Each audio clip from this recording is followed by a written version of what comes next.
can discuss stuff, not that we run away. Anyway, we're live. What's Live. up, everybody? What's up? Welcome to the show. Glad to be here. All right, everybody, we are live.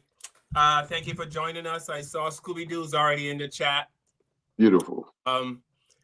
So today we have some. The show's gonna be tight today. We always try to keep the show to an hour, but it never really happens. But tonight we're gonna keep it tight. We're gonna keep it to an hour. So the topics we are gonna discuss tonight are black faces and white spaces, which means what should we tell our black friends, black children, family members? If you're in a space where you're the minority and it's majority white, what do you do? How do you carry yourself?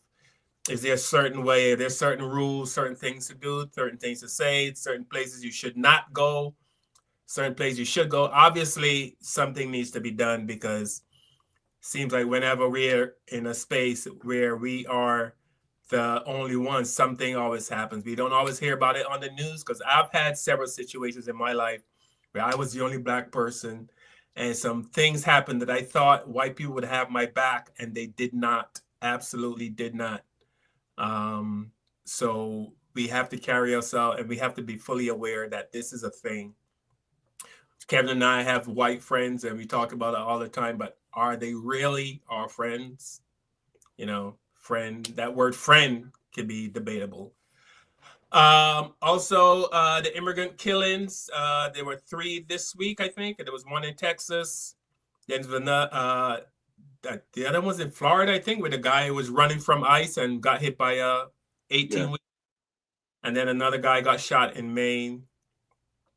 And third topic is Jay Z. They're calling him JiggaBoo Jay Z, JiggaBoo Jay, because he said some things about calling Kaepernick. And he said about, him partnering with Target. A lot of people are not happy with Jay Z. Some of his loyal fans are not happy with him. And we're also going to touch on that. And if you want to join in, I'll put the link in the chat. And Tiffany's probably going to leave. Sorry, Jay Z. I don't know why. Tiff. I've sat here Sunday after Sunday and listened to people from the Caribbean be dragged. And I sat here and I took... Are you serious? Nobody never dragged the Caribbeans. The Caribbeans be dragging us. What are you talking about? We don't drag the Caribbean. We just keeping it real. I did not run. I did not run away. I sat here, so you can sit through the Jay Z. It's not that serious. Jay Z. I mean, it's Jay Z. He's just another guy, right? He's just another guy, entertainer, billionaire entertainer. He don't give a shit about me. You are, Kev. So he's doing some things right now, and the black community is not happy. And so everybody knows Carl and Tip. I'm the biggest Michael Jackson fan on the planet, right? But Michael Jackson gets criticized for some of his things he's done, like, adopting the white kids and things like that, and not adopting, African-American kids, so he's been criticized, and I've stood by and say, hey, yeah, y'all can get on him about that. I can't even defend that move. I don't know why Michael did what he did. He's the best entertainer this world ever seen, but I disagree with that, and we don't talk bad about Michael. We don't talk about Michael. We would never. I think that us as black people, that's our problem. We're always talking down on our own people. And you look at the Jews, you look at the Asians, you look at them. They don't do that. They don't make this publicly to disrespect people that is of the same hue. We might not agree with everything that they do, but I would never, ever. And that's something that I would say about, shout out to Memphis Bleak. They actually tried to get him to talk bad about Dame Dash. He said Dame Dash can talk bad about us all day. He said, but I would never disrespect that man. You understand what I'm saying? Because I learned a lot from him and we did a lot together. He said, but I would never disrespect him the way that he's going in on Jay. So I respect that. Certain stuff you just leave alone, and whatever's done in the dark will come to the light. Well, to your point, Tiffany, and I don't know if we're starting off the show on this, but to your point, Jay Z should have took his own advice, or the advice you just gave us, because he took 5 sold out nights at Yankee Stadium. It wasn't 5, it was 3.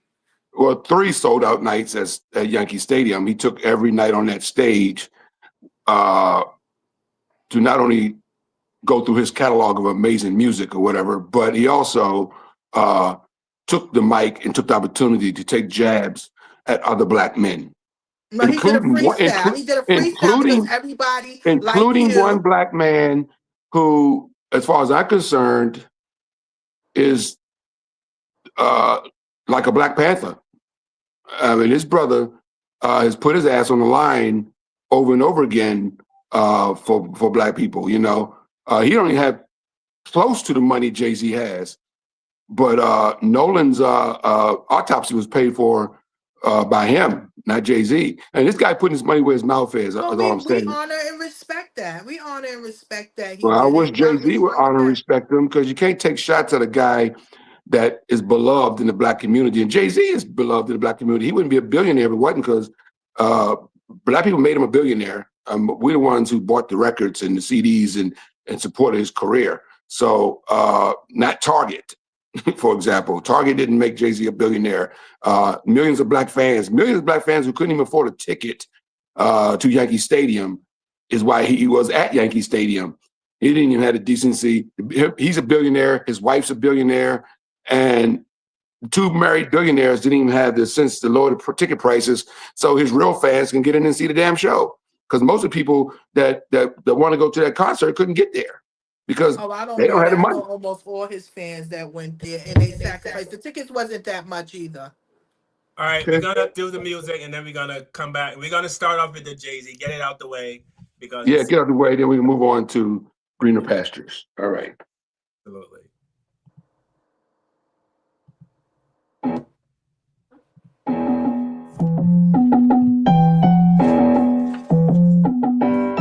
the knowledge you gain, break away from the chains. We helping you grow the Black Therapy Show. You be in a safe space, dealing with the black trauma. We unpacking and inspecting all our baggage and drama. Cause we gotta unite, no more killing each other. It's time to see a new future for my sisters and brothers. You know, with Kevin, Carl, and Tiffany, you'll have an epiphany. We'll give you everything you need to handle the enemy. We'll be giving you empathy, we're gonna challenge you mentally. The right conversation so you grow exponentially. We built your penitentiaries, we built all your schools. Gave us brainwash education, just making us fools. Hatred was what we got in exchange for love. No more manipulation from my God above. It's Carl, Kevin, and Tiffany. Now welcome to the Black Therapy Show. Let's go. Jay Z disses Kaepernick and Target boycotters during a concert. I told y'all this would happen. Here it is. I'm the target. Hey, don't miss that target. Those excuses ain't gonna be doing what Apple and Walmart did. You shopping at Amazon or you boycotting? You posting on Instagram? That's meta, boy. Stop it. Y'all know Google owns YouTube. You picking and choosing and politicking as usual.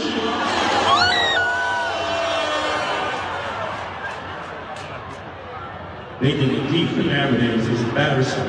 They running up characters, had to bring back up Kaepernick. Buddy took a check, I ain't even mad at that. Along with that check, signing non-disparagement. I'm the one they can't control. Y'all better be glad as him. I'm the one they can't control. You better be glad as him. $500 million back in the community. That's just good math for him. I don't listen to Twitter activists, they type it, I laugh at them. Man, what up? Put it up full mass.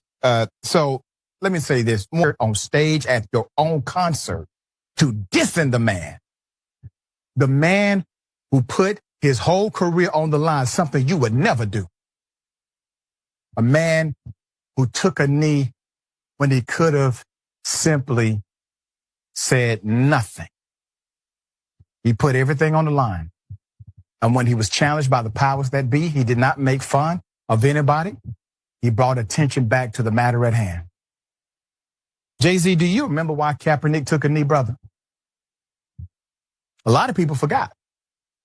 It was to bring awareness to unarmed black men and black women, brown men and brown women being killed by the police. That was the actual issue.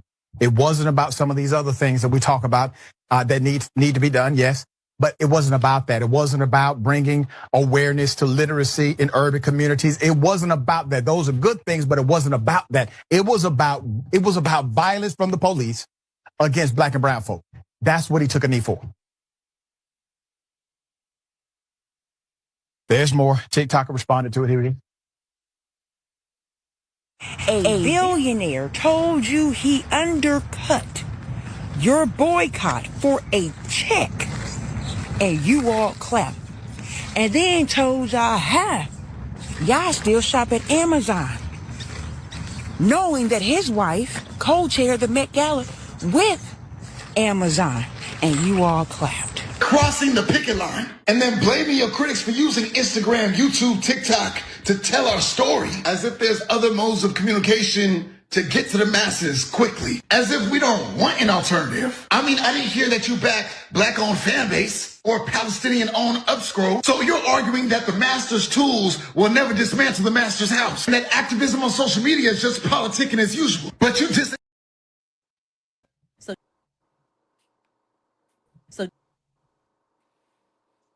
So JiggaBoo Jay Z was performing last night at his 30th anniversary of Reasonable Doubt and decided to stop and address Twitter activists and throw shots at Colin Kaepernick. Sold out. Yeah, I did sell out.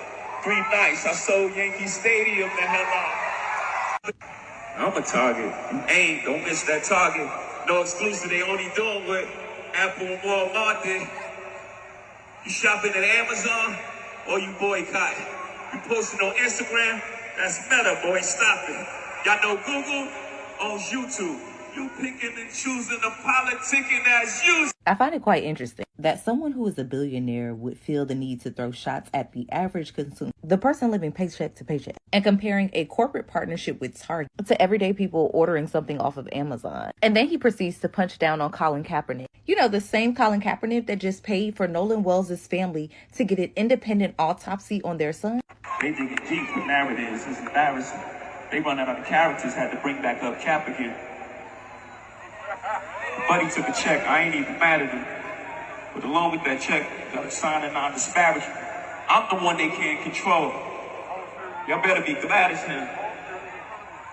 Kaepernick taking a legal settlement will never change the fact that Kaepernick lost his career due to taking a stance on behalf of black people, black lives, and the untimely murders of black people. Meanwhile, JiggaBoo Jay did an NFL partnership right after Kaepernick's protest, a Target partnership during an organized boycott. And while it looks like Jay-Z was scanning social media for punchlines, I'm sure he saw someone somewhere write about the Montgomery bus boycott and how that didn't require everyone to withdraw from every single segregated institution before criticizing buses. The point was to concentrate pressure on a specific target. But hey, what do I know? I'm just merely an online activist running out of characters. But I'd rather that than be seated with these characters. If they want to do something about what they saw as injustice, they could do it. They're with those people all the time. They give them money. They keep them employed. They get them elected. They don't need Jay-Z to have a conversation about social justice. But that's never been the conversation. What they want is silence. They want your quiet. They want you to be distracted. Anybody can own an NFL team. If you have the money, anybody could buy an NFL team. Why him? It's a lot of billionaires. What they want, what does he have that other people who have the billions of dollars necessary to buy a team? What does he have? Influence. And what is influence for them? Silence. I want you to shut up and play, and I want the rest of the country to not be distracted, to keep doing what we do. We read a report earlier where it talked about the Super Bowl halftime was down significantly, and they believed in part because black people were not participating. That's what I need. You know why these owners are so good at this? Because they've been doing it forever, for decades. These are mostly 80 and 90-year-old white men who've learned how to deal with black people for a long time. DL's whole point is that Jay is a tool for white corporations. He knows exactly what he's doing. He knows the damage it causes in the black community. He just doesn't care, because at the end of the day, Jay-Z is a billionaire first and a black man second. And like every billionaire out there, the only thing he cares about is hoarding money and power. Now, I also want to remind you of this email from the Jeffrey files, where Jay-Z's name popped up. And the fact that this email didn't get any coverage in mainstream media should tell you everything you need to know. So this email dates back to 2014, and it's from Jess Staley, former CEO of Barclays and JP Morgan executive. Staley was writing to Jeffrey at the time when massive protests were raging in Brazil. These protests were mainly driven by anger over the high cost of hosting the 2014 FIFA World Cup and the 2016 Olympics at the expense of public services. So Jess Staley wrote to Jeffrey to tell him he doesn't have to worry that black people in the US will follow Brazil's example. Why? Because black protesters had been bought off by Jay-Z. Here's exactly what Staley wrote. You want to know why we are not Sao Paulo? Watch the TV ads on the Super Bowl. It's all all about hip blacks in hip cars with white women. The group that should be in the streets has been bought off by Jay Z. But not one single mainstream media outlet reported on this email. Think about what that means. They'll write about all the salacious stuff from the files. Who flew on the planes, who visited the island, who did unspeakable things to victims. But an email that literally spells out how billionaires keep the masses pacified and stop us from protesting? Complete silence. This is why they want you to stay distracted. And this is why they need black billionaire entertainers like Jay Z and his wife. But we're not done yet. I also want to show you what Van Lathan just revealed about Roc Nation trying to smear Kaepernick's name. Van Lathan used to be a senior producer at TMZ, and on a recent episode of the Higher Learning podcast, he revealed that Roc Nation was seeding negative stories about Kaepernick to justify Jay Z's NFL deal and undermine Cap's movement. I know for sure. All right, so we're gonna kick it off today talking about Jay Z. Here's my thing about Jay Z, and not only Jay Z, black celebrities in general. I think we as black people, we're trying to start a movement, right? So we decided to boycott Target. We decided to boycott the NFL. You know, whatever we do, it's because black people are being harmed. Something's being done to black people, and we need every single black person to join this movement. Some black people have big influence. Some black people don't. If Chrysler wanted to sell cars, they would not call me to advertise their cars. They will call like a Jay Z or some celebrity, Kevin Lee, a big celebrity, somebody that could sell cars because they have influence. Jay Z has huge influence, and he could use that influence to help black people. He's using his influence to hurt black people. That is the problem people have with Jay Z. It's nothing against him personally. Is that, come on, you're black. You see what's happening to black people, and you're doing nothing. You're doing nothing to help. You're doing everything to hurt. That's my take on the whole Jay Z thing. And Kevin, I know Tiffany has a different point of view, but Kev, you can. I agree with you, Carl. I just think, you know, that he has enough power and money right now to make a positive change. Tiffany can probably speak to this. I can't off the top of my head. The neighborhood that he came from, I forgot what the name of it is, but He came from Best Marcy Projects. Thank you. I couldn't think of that at the moment, but yeah, I was watching a TikTok influencer who was talking about that neighborhood that Jay Z came from, and I don't know if it's true or not. If you could speak on this when it's your turn. He was saying that Jay Z hasn't done much for that neighborhood either. So that where he came from, and I just think when you have the money that him and the power that him and his wife have, and I'm gonna keep bringing up the wife because she's his partner and she's a billionaire on paper. She's a billionaire also. So I just think, you know, you got to put some nice grocery. You got to put some grocery stores in your neighborhood, a Whole Foods or a Wegmans or something. You know, you got to a brand new Price Chopper, anything. You got to put some. You got to build up that neighborhood, man. If you got the influence and the money to build that hood up, you got to build it up. You came from that hood, you know. The brother came from a bad area. He's not. We wasn't born with a silver spoon in his mouth, so he should know better. You know, he knows what he left behind. He's worked hard to get to where he is. He's very talented. He's amazing. He's got a lot of charisma. Song Cry is one of my favorite songs, period. Jaguar Wright sings on that song.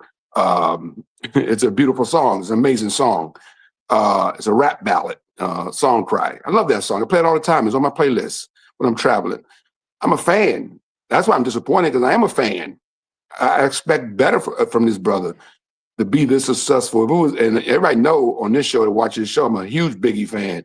If Biggie was alive and it was Biggie or Tupac, I'd be calling their ass out too. Sometimes you got to separate the music, you know, from the person, you know. So, you know, I'm a fan of his music. I'm happy for his success, you know. If somebody put a gun in my head and tell me name a Beyonce song right now, I wouldn't know one. To be honest with you, I probably can go back to the days when she was with Destiny Child and name some songs, but I'm not really into her music right now. You know, I'm not a hater. It's not my style, you know, but I'm happy for her success. I'm happy for his success, but you can't have all that success, all that power that these two individuals have and all that money they have and not make a difference in the neighborhoods that you come from. And I don't think Beyonce came from the hood, but Jay Z definitely came from the hood. and he needs to give back. And I saw something today real quickly. I saw on TikTok, and I saw this gentleman, another influencer. He was showing all those men marching on the National Mall a few weeks ago. The white supremacist group. It was like over about 500 of them marching on the National Mall on the 4th of July, right? And he said these people are organized. They're organized. And that was just 500 on the mall. There's probably another 5 million of them somewhere, right? They're organized. They're organizing. They're training. They're preparing. They're saving their money. They're learning to shoot guns. They're taking martial arts classes up in these mountains, up in the woods. They're preparing for a race war. They're preparing. And they're organized. And the point he was making was, we're not. He says, all we do, he says, most guys sit around and smoke wood all day. I guess he's talking about marijuana, right? And he's like, you can't even jog around the block. You know, these guys are training like military up in these woods, up in West Virginia and Georgia and all these places. They training for our asses because they're going to get in our ass. And most of us walk around here smoking weed, can't even run up some steps without losing our breath. That's basically what he was saying. So all my point is that these people are organizing. So when we have a Target boycott or any boycott, when one of our most popular, successful entertainers this planet has ever seen partners with that people, that is a tough pill to swallow. I don't care how much I love them. You know, I'll be in Michael Jackson's ass, and I got about 4 or 5 Michael Jackson posters laying around this house on my wall right now. So I don't care who it is. Prince, I don't care who I'm in that ass. You know, Whitney Houston, I'm in that ass. You know, I don't care. You cannot do what he's doing. We need him to be Muhammad Ali right now. We need him to speak out. We need him to. He could have took that time that he jumped on Colin Kaepernick and brought attention to all these hangings that there's been 4, 5, 6, 7 hangings of young black people, women, young black girls. He has a daughter, and she probably has security, but you know, most people don't have security. You know, these young black girls out here, young black men out here, you know, being found hanging in trees and shit. He could have took the time to bring some light to that. He could have mentioned their names on that stage at Yankee Stadium. He go, hey, we need to find out what happened to the girl down in that went down to and got hung down in down the South. You know, can't think of her name right now. We talked about it on the show. So I mean, you know, he could have brought up the young brother that just lost his life hanging out with his friends. I'm saying he could have took that time and did something more positive than jump on Kaepernick. That's all I'm saying, Carl and Tiffany. And I just felt that he took a swing at a guy that's very popular, and Kaepernick is not as popular as Jay Z, but Kaepernick is no slouch. He's put his ass on the line for the black causes. And this show is about black causes. I'm done. Tiff? I'm straight Brooklyn. So I'm definitely going. I have a list of things that Jay Z and Beyonce has did for the community. Jay Z has a Sean Crowder Foundation that was founded in 2003. Him and his mother, Gloria Carter, has it. They do scholarships for students from low income families, college preparation and mentoring. They do emergency financial assistance for students. They help students abroad, support for the first generation of college students. We also have Beyonce. She has the Be Goods Foundation. The Be Goods Foundation is scholarships for HBCU students, grants for Black owned small businesses, disaster reliefs after hurricanes and wildlife, housing assistance, beauty school grants, entrepreneurship funding, and community economic development. Things Jay-Z and Beyonce did together. They created About Love Scholarship, providing $2 million in scholarships for students attending 5 historic Black colleges and universities. Awarded On the Run Scholarship in multi-cities during their tour for students pursuing higher education. They also donated $100,000 scholarships to students during their tour They tour stops. They support Black communities, donating $1.5 million to civil rights organizations, including Black Lives Matters, Hands Up United, Dream Defenders, and the Trayvon Martin Foundation. They do disaster relief, Hurricane Harvey relief in Houston, Puerto Rican hurricane relief, Mexican earthquake, the Caribbean disaster, winter storm assistance, Florida hurricane, and Los Angeles wildfires relief through the Be Good Foundation. They helped with the COVID.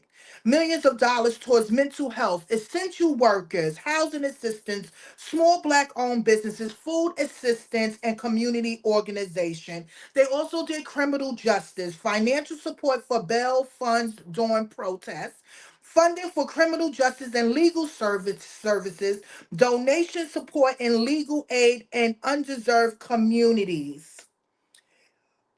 They both together founded two major charitable organizations, awarded millions of dollars to scholarships, invested in historical Black colleges and universities. They donated to many disaster relief, Black-owned business grants, civil rights, criminal justice, housing, and food relief.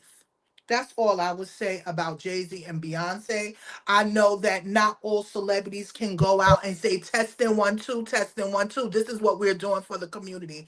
You know that being a celebrity, you have to do things through your charitable organizations. And I think that with him being in his position, he can do he's doing the best. Him and B is doing the best. Because remember, this country is run by white people. Okay. He cannot go and buy the projects. He can't do that. You can't do all these different things. And again, if you need anything from him or his family, you can write them. And if they feel that they can be able to help and assist you, they would do it. His mother has been doing this for a long time in the community. So again, I will never, ever disrespect Jay-Z on a platform. I won't never disrespect you or any other Black man. I would never ever do it.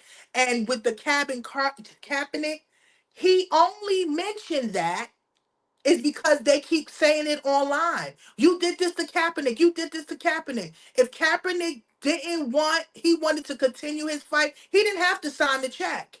He didn't have to sign the check. He could have been like, I don't want that money.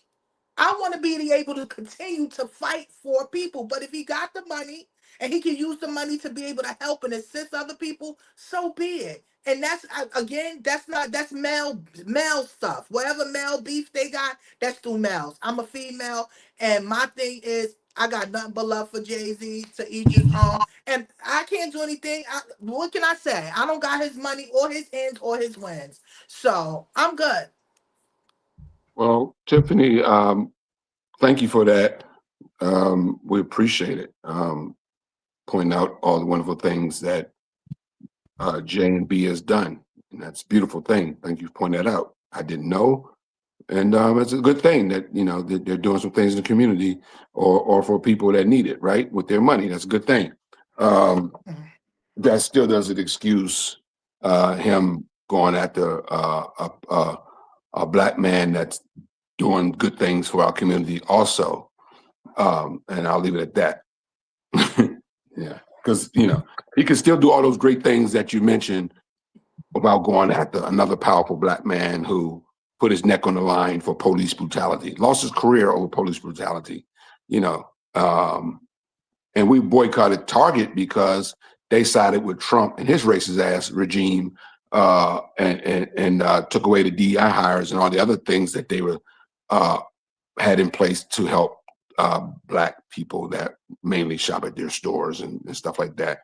And when Trump became president, they go, oh, Trump's president, we don't need to do any of this stuff for these Black people.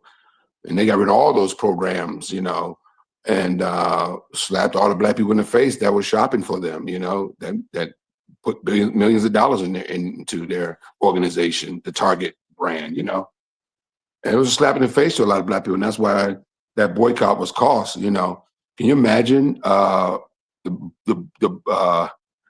going back to Dr. King when the bus boycott? Can you imagine whoever it was, the biggest entertainer of the 60s, Black entertainer of the 60s back then, would have go, man, forget that bus boycott. We're going to perform.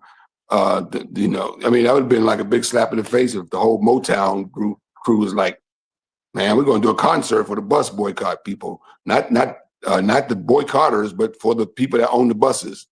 You know what I'm saying? That's how we feel right now. That's all. So yeah, it's a touchy situation because we're talking about a very celebrated, well-loved entertainer, him and his wife, and right now he has some damage control if he cares, though, Tiff. If he cares, maybe he doesn't give a shit. But he's coming out with his 4-part interview. They're going to be interviewing him. I don't know if it's on Netflix or HBO, and people can watch and see how he feel about certain things and everything that's been going on these past couple of years. I'm happy that he is a stand-up man. He's a husband. He's a father. His daughter is up there, a very good protege. Blue Ivy is raised very well. She's playing piano. I done heard men say they want families just because they see that. So if we can promote more men being entrepreneurs like him, because not everybody's going to be rich, right? Hey, anybody watching this show, please send this tape to Jay Z so he can get Tiffany, Carl, and I a studio because she didn't endorse the hell out of Jay Z just now. They need to send your ass a check, Tiffany. I don't know what your bank account. I don't know what your bank account look like. I don't know what your bank account look like, but Jay Z owes you a check, and he needs to build. He need to get us a studio somewhere so we can do this show in a live studio. Somebody please hashtag and at Jay Z this show today. So yeah. So listen. You could love somebody, but if they're wrong, right? We have kids, Kevin and I, we have kids. You can have family members. We have people who stop talking to their family members because they support Trump. They still love them, but they let them know, hey, while you're by supporting Trump, you know what I mean? And they let them have for supporting Trump. You can't, I mean, what I'm hearing from Tiffany, she loved Jay Z. If Jay Z probably was pedophile, it seems to be okay with Tiffany. He can do. No, now you're doing too much, Carl. No, Why don't tell would me you I'm doing say too that? much. I'm saying That's what I'm saying. horrible. That's horrible because you I'm got saying people out what there I'm saying. It seems No, like he that's can do no horrible. wrong. Now you're going too far. It seems like he can do no wrong for you. No, you're going too far. No, you're going too far. When you call him I a can't go too pedophile, far. I can't. No, go too you're far. doing too much. I'm not. No, you're doing too much. No wrong. If he was a pedophile, I would still root for him. No, you're doing too much. It seems like it because it's the same thing with the people who support Trump, right? There's so much evidence that Trump likes little girls. He's a pedophile, but people say, hey, look at the taxes. My taxes are low. My 401k is going up. They don't care about that part. That's the kind of energy you're giving Jay-Z. Like No, he can do I'm not giving You that. have said nothing.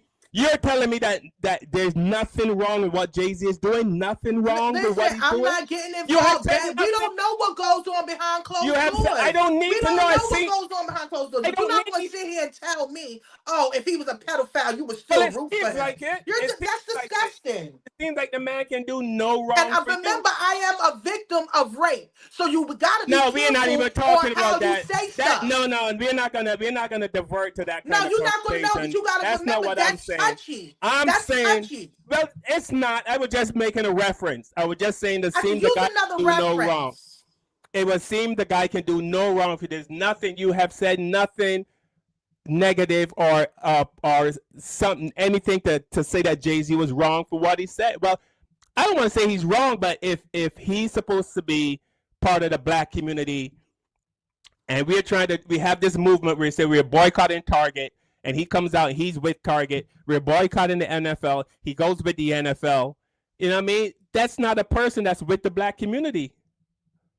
Tiffany's gone. I don't care. That's not a person that's with the black community. You know? And that's my point. Like, Kevin, you brought up the bus boycott. You know, when Dr. King was marching, Harry Belafonte was in the right. Sometimes you saw Harry Belafonte. They had all the big celebrities. Why? Because they know those people have influence. Right. Yes, all the big celebrities had influence. So Dr. King had the Sammy Davis Jr.'s and the Aretha Franklin, probably the biggest out of that group, and of course Harry Belafonte and you know some and he had some white allies, Frank Sinatra, also was down with Dr. King, and I forgot the You- other guy, the other crooner singer from Vegas. He was down with him too. So yeah, King had white and black celebrities marching with him for rights for everybody. Tony Bennett. Tony Bennett was also there. I just saw a picture that was intriguing. It was a picture of Bernie Sanders when he was young. I think I sent it to our chat line, guys. It's Bernie Sanders when he was young, being carried by like 5 cops. They had him by the legs and by the arms, carrying him, and under arrest. And he was at a Dr. King civil rights protest. He was there protesting for our civil rights. Bernie Sanders, the old man that we see now, was once a young man who was out there on the front line with Dr. King getting his ass handed to him. So what do you think of Bernie now? He put in the work, man. He put in the work. Yeah, Bernie been down for a long time, though. Yeah, Bernie put the work in, man. So people find him to be a crazy old man now, but some of the stuff he says makes sense. He's a socialist, whatever the hell that. Socialist means socialist means take taxpayers' money and help everybody. And Is that what corporations. they call him, Madami? They say Yeah, he's they call more him of a socialist because, and Bernie Sanders endorsed him, by the way. They call him a socialist because basically a socialist is a person that wants to use the government to help people. And government don't want that. They don't want nobody. Billionaires want to stay billionaires. Millionaires want to be millionaires. Everybody at the top want to be rich, and they don't want nobody to come up. So if Yeah, you're a they want you socialist down here while they here, right? Yeah, if you're a socialist like Madani wants to try to do things to help New York City have an even playing ground. And it's a long way to go. But he's doing some things to try to help, New York become an even playing ground. He froze the rent, for example, in some places where they can't raise your rent because every month the rent goes up. Yeah, every 6 months, every time you have to redo your lease, it goes Right. up. And it can't go up no more. He froze Yeah, that because he shit. put a freeze on it. Yes. He froze it, so they can't do it anymore. So, and these rich people hate that, Tiffany. They hate that he's helping people. My mom, out in Arizona, her rent just went up. Like every freaking 6-8 months, a year, they raise the lady's rent. Like what? Like keep raising her rent. Like what's going to be? She live another 100 years. The rent's going to be freaking 100,000. Because every he raised the freaking rent every year on my mom. So so that's happening a lot in New York City. These greedy ass rich people are raising these rents raising the rent on people. So he froze that. Everything So is going up. So he's trying to do things. He's trying to build some grocery stores too, that in certain communities to help too, Tiffany. And they're against that. All the bodegas are against it because those bodegas, the fruit stands and stuff. They're the ones gonna take the hit. Well, listen, if you're not supporting our community and giving back to our community, I don't care. People should not be starving. We Right. have earth. We have the earth that we can grow things. So we don't supposed to be starving. So if it's gonna hit certain people, I was just delivered some beautiful vegetables and stuff from a program and an organization, and I appreciate it. I appreciate the fruits, the cabbages, the vegetables. I appreciate, and it was freshly grown from the ground. You understand? So we have to support more of helping our community, and getting fresh food and not price gouging. Because a lot of these people from other countries that own these businesses are price gouging. I mean, The let's keep bodegas, it right? They're real. called I live bodegas. in my That's what they're community. called. Spanish people run this. You don't see really not so many black people in there working, but they're price gouging. That we have to go out of our community to go and buy food. You understand? Because y'all want to charge $8 for some orange juice when you can go somewhere else and it's $3 or $4 or go to Aldi's. So we all are on a budget and things need to change, and if Madami or somebody is making it easier for New Yorkers and it can give help other people that's in other states, help them, because people in other states need help too, because it's hard, because you're living to pay rent, You're living to pay your bills, take care of your children, and by the time you sit there, you have nothing because you done paid everybody. You can't go on a trip. You can't do nothing for yourself or nothing like that. So things do need to change. So he's making some changes, and it's going to take some time, Tiffany. But he's on the right track, and everybody's coming. All the haters are coming after him with Oh this yeah, because he's socialist doing thing. good things. Yeah, They you don't can't do want good that. things for middle class people or Hmm. poor people, because if you do, then you're considered a socialist. Because you want to take taxpayers' dollars and not use it on wars, like most Republicans want to have wars and use billions of dollars on wars instead of taking those billions of dollars and giving everybody health care. So that's the Yeah, you problem. got listen. Look at what's his name. If y'all we want to talk about somebody. That damn Elon Musk Oh is a Lord, billionaire. No, excuse me. Isn't it zillionaire or something? Trillionaire? trillionaire. He I think can he's be I able think to he's the feed first America's first everybody. trillionaire. Yes, He can America's be first able to help trillionaire. everybody, and we want to argue about all these people that are bought. Half of these people are bought and paid for, but you got all this money that can help so many people, and they don't do it. It's sad. I heard that Jordan just opened up another free clinic in his community in North Carolina. You understand? And I think that's good. People need that. We need hospitals. We need that. But you already know it's red tape with everything, especially when it's dealing with black people. Amen. Carl, you still with us, man? Carl, I think your mic's No, it's working. okay, it's working. All right. You with us, bro? You with us? Okay. Yeah. Mhm. Yeah. Yeah. All right. We can move on, man. We can all disagree on this show as we do many times. We've had some heated debates and heated disagreements on this show. That's what we do, And for the people that watch that hate on us every week, we don't always agree on everything on this show. No, we don't. What we do agree on is that racism is real. Yes.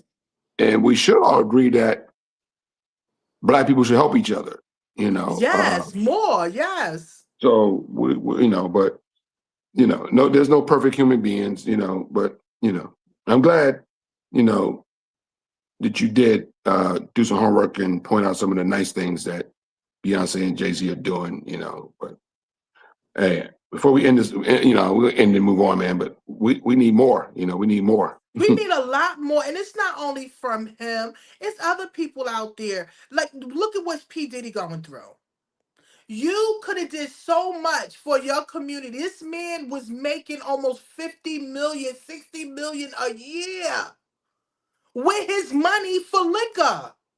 You could have used that money and opened up your own distillery. You could have used your money and opened up a factory so we don't have to go to China and have people make our outfits. You understand? Like I'm saying, you have these people that are part of us, Barron Allen, all these people, they have money that we can be able to build something or do something more for our community, and they're not banding together. So my thing is, we're going to have to just help the ones that cross our paths, and try to help as much as we can. But I can't argue with rich billionaire issues because, like I said, we don't know what they go through behind closed door.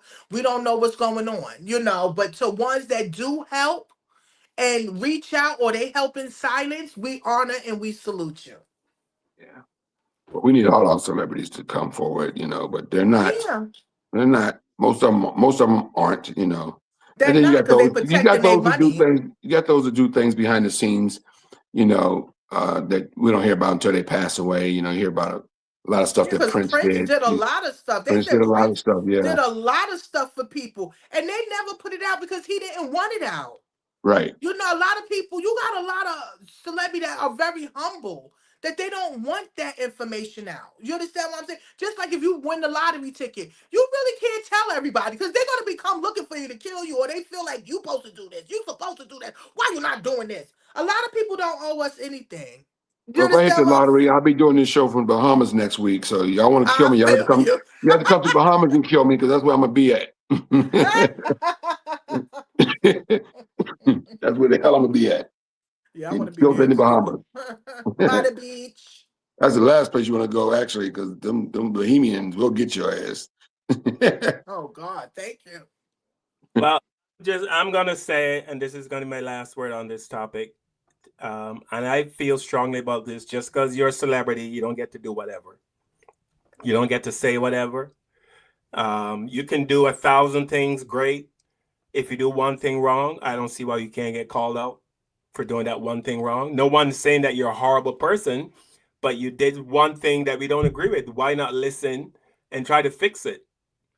You know, Right. I don't have anything against Jay Z or but if we as Black people, which I don't understand how you can be Black in America, you see what's going on, you've been here your entire life, and then you still okay with turning your back. But I get it. You're in a billionaire stratosphere right now. Your friends are billionaires, and your friend circle is all white. So you got to keep those people happy. Remember, I told a story about Damon John, the guy that owns Fubu, who was worth over 400 million at the time. He said something about Louis Farrakhan, and the Jewish people got upset with him, and he had to apologize. This is a man with 400 million. Why did he apologize? Because he knows his 400 million came from those people. So he didn't want to say anything against them, because again, that's where his money comes from. So I get it. Jay-Z is in that area. I mean, I showed a video where Jay-Z was in a walking club, and somebody took a picture of Jay-Z walking with all these older white men.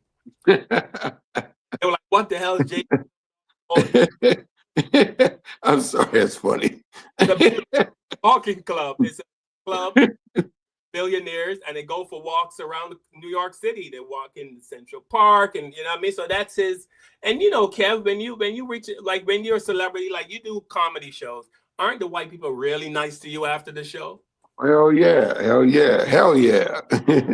It's kind of the same thing. So You walk up, shake your hand, tell you did a good show. You look at your hand, there's $100 bill folded up in there. Oh, thank you. Yeah, I have a lot of love, but that don't mean, after that comedy show's over, you run into them the next day in their neighborhood. It might be a different thing, right? Exactly. I mean, I love Michael Jackson, like you said. I love, different celebrities, but if they did something that I don't agree with, I would speak up on it. Doesn't mean I hate them. I don't hate Jay Z. Right. And you got on Michael about 2 months ago. We did some stuff on Michael, and you got on Michael about something. You were disappointed in something, and you was riding his ass. And I'm sitting there going, I know Carl love Michael Jackson. What is he doing? Like, get off of Michael's back. I know, but you said something about Michael because he did something you wasn't happy about, and you made it clear. And I'm like, come on, man, why you on Michael? But we always speak on people, even if we love them, we got to speak on them, man. So get on people family. If I can get on people in my own family, why can't I get on Jay Z for something he said? Like, don't make sense. But anyway, we're gonna move on. We're gonna move on. We can agree to disagree. Yeah. Jay Z don't know me. I don't know Jay Z. I almost met. I saw Jay Z in Barbados, like, I would say like 8-9 years ago. It was him and Beyonce at a hotel, and I didn't go there to see them. I just happened to be at this hotel where one of my schoolmates, he's a manager at the hotel, and he invited me down, to just hang out because I hadn't seen him in like 30 years. And he told me, who those people are over there? And he showed me, and I saw Jay Z and Beyonce on there. You know what I mean? And I have nothing against the guy, but come on, we trying to do something here. Well, he's going to be on this show helping us out because somebody's going to send him this tape of Tiffany talking about how great he is, and he's going to come in and buy us a studio. We're going to be sitting in some plush leather seats in a lighted studio in Manhattan doing this show. Carl, you're going to have to commute down from Manhattan to scoop Tiff and meet us at the studio. Y'all not coming in the building. I'm not letting y'all in. I'm like, Jay, they was talking about you. We not letting these cats in the building. Especially that one, that Carl. We not letting him in. We not letting him and Kev in. We not letting y'all in. Fucked up. All right. Moving. Tiffany, I love you. I love always. We gotta keep it moving. Um, so Tiffany told me we need to talk about black space. How do we act when you're a black person in a white space? How do you act? What do you move different? Do you talk? They say, well, black people, we have to what we call code switch. We speak a certain way when we're around white people because we want to make them comfortable, I guess. But we have to think, and we've known this. Black people know when you're in a white space, you have to move differently. There's certain things you can and cannot do. And we really have to be on our P's and Q's when we're in spaces where we are the only one. Because if you think for 1 second that you are accepted in that space, there's a 99.99% chance you are absolutely wrong. I worked for this company one time, and there was this old white guy. His name is Joe. Joe was about 70, 80 years old at the time. At that time, I was like in my 20s. And we would walk by the women's bathroom at lunchtime. And whenever we walked by the women's bathroom, Joe would pound and kick the door, really, really hard. And inevitably, somebody will open up the door, and of course, 99% of the time as a white woman, she would open up the door and stare at the black people because it was Joe, and it was like 4 of us who were black, and then Joe was the one older white dude. And they would just open the door and look straight at us, and Joe would laugh. You thought that was cute? But he would go, I knew they wouldn't think it was me, and he would laugh. That's not nice. But I'm just saying that's an example of, being a black person in a space where, you're the only, we were the only ones, actually. There were more of us than Joe, but it's still. And I would have pointed right at Joe. That was that white bastard. They wouldn't have believed. Listen, they would not have believed it. Anyway, what's your opinion on black faces, and what do you tell your kids? What do you tell Angelo about racism? How old is Angelo? He's still young. He's too young. He's 5, but he's young. We haven't had a talk yet. It got a few years before we had that talk. Look, I didn't have any. My parents didn't give me any talk. Well, my dad. Always been aware of white people, and he probably learned it from his mother. I remember not white spaces, but I remember driving my dad. We lived with my dad in California for a summer because my mom and dad were, of course, separated and remarried. But we just go spend the summers out in California with my dad. He lived in Berkeley, Oakland area, I think Richmond, somewhere like that, out there in California, the Bay Area. So I remember he drove us back from California back to Maryland. It was like a 3.5-day trip. And we were driving through Colorado. And we were kids. We were like 10, 11, 12, 13, something like that. And we're like, Dad, we're hungry.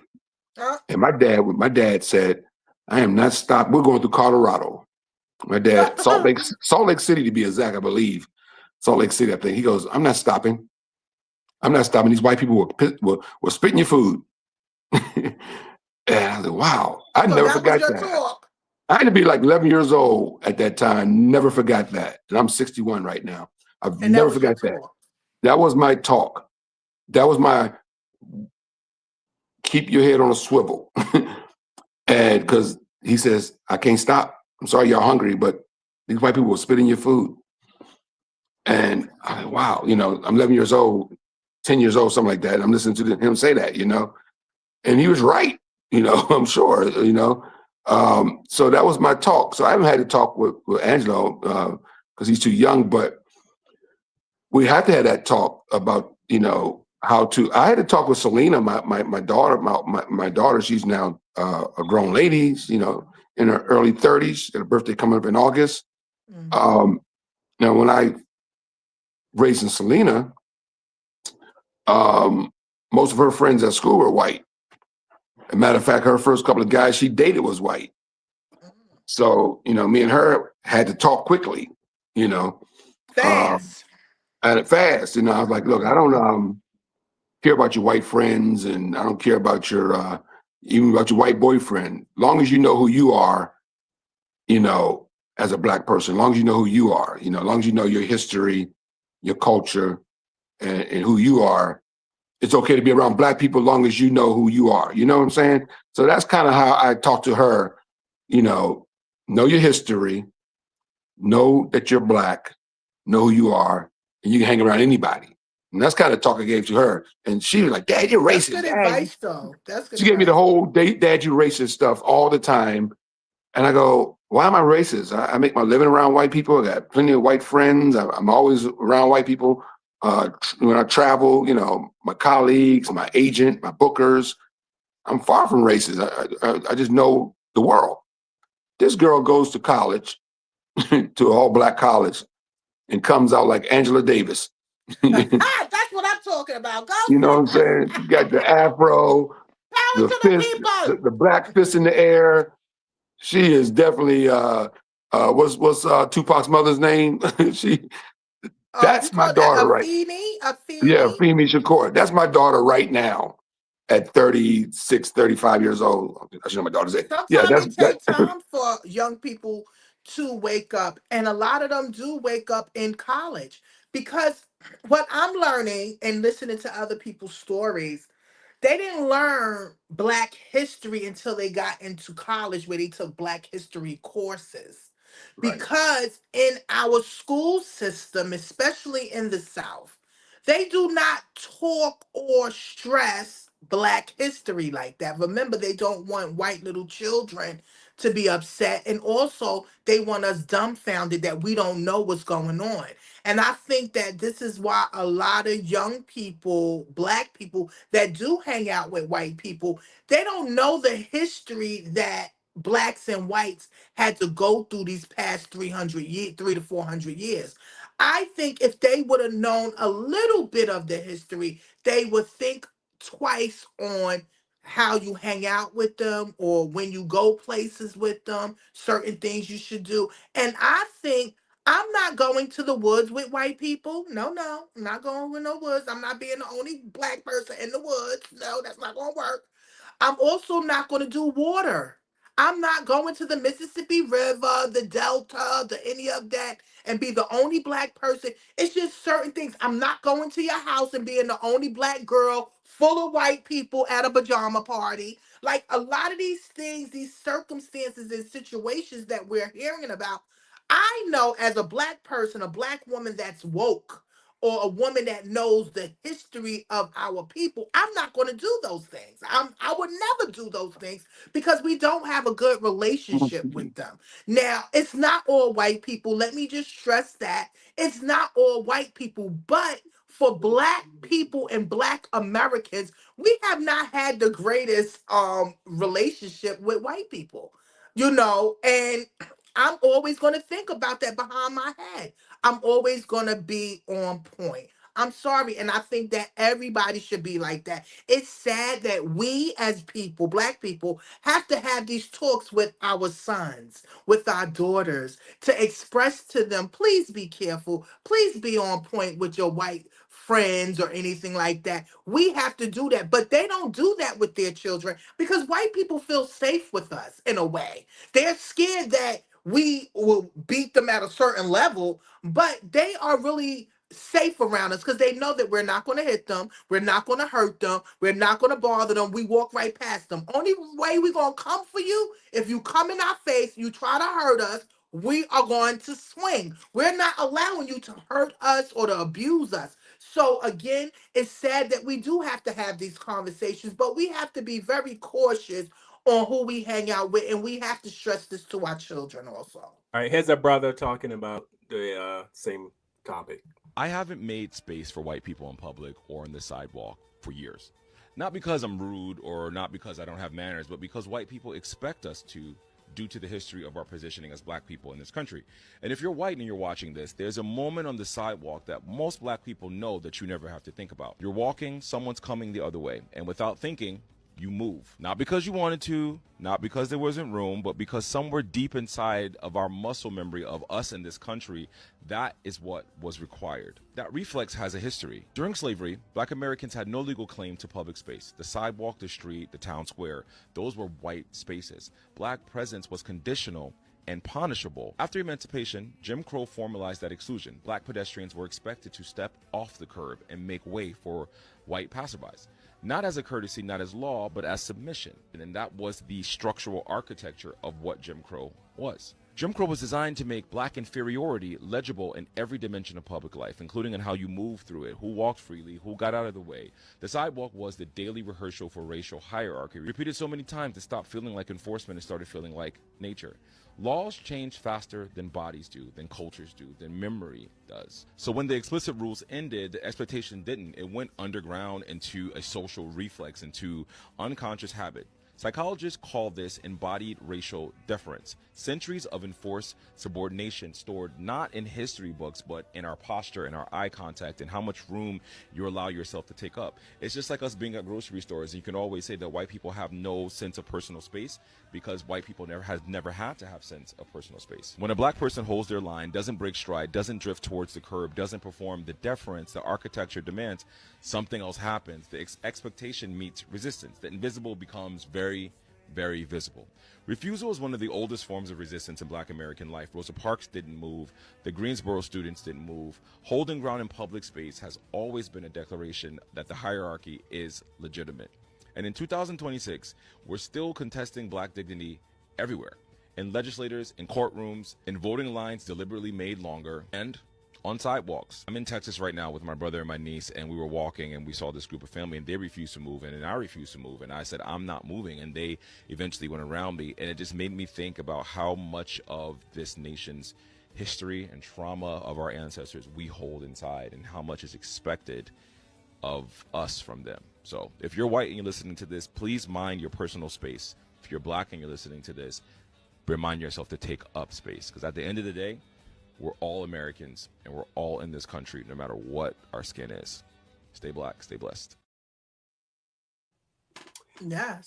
Yeah, even something as simple as walking on the sidewalk. I swear, every time I'm walking and there's a white person coming towards me, they do not move.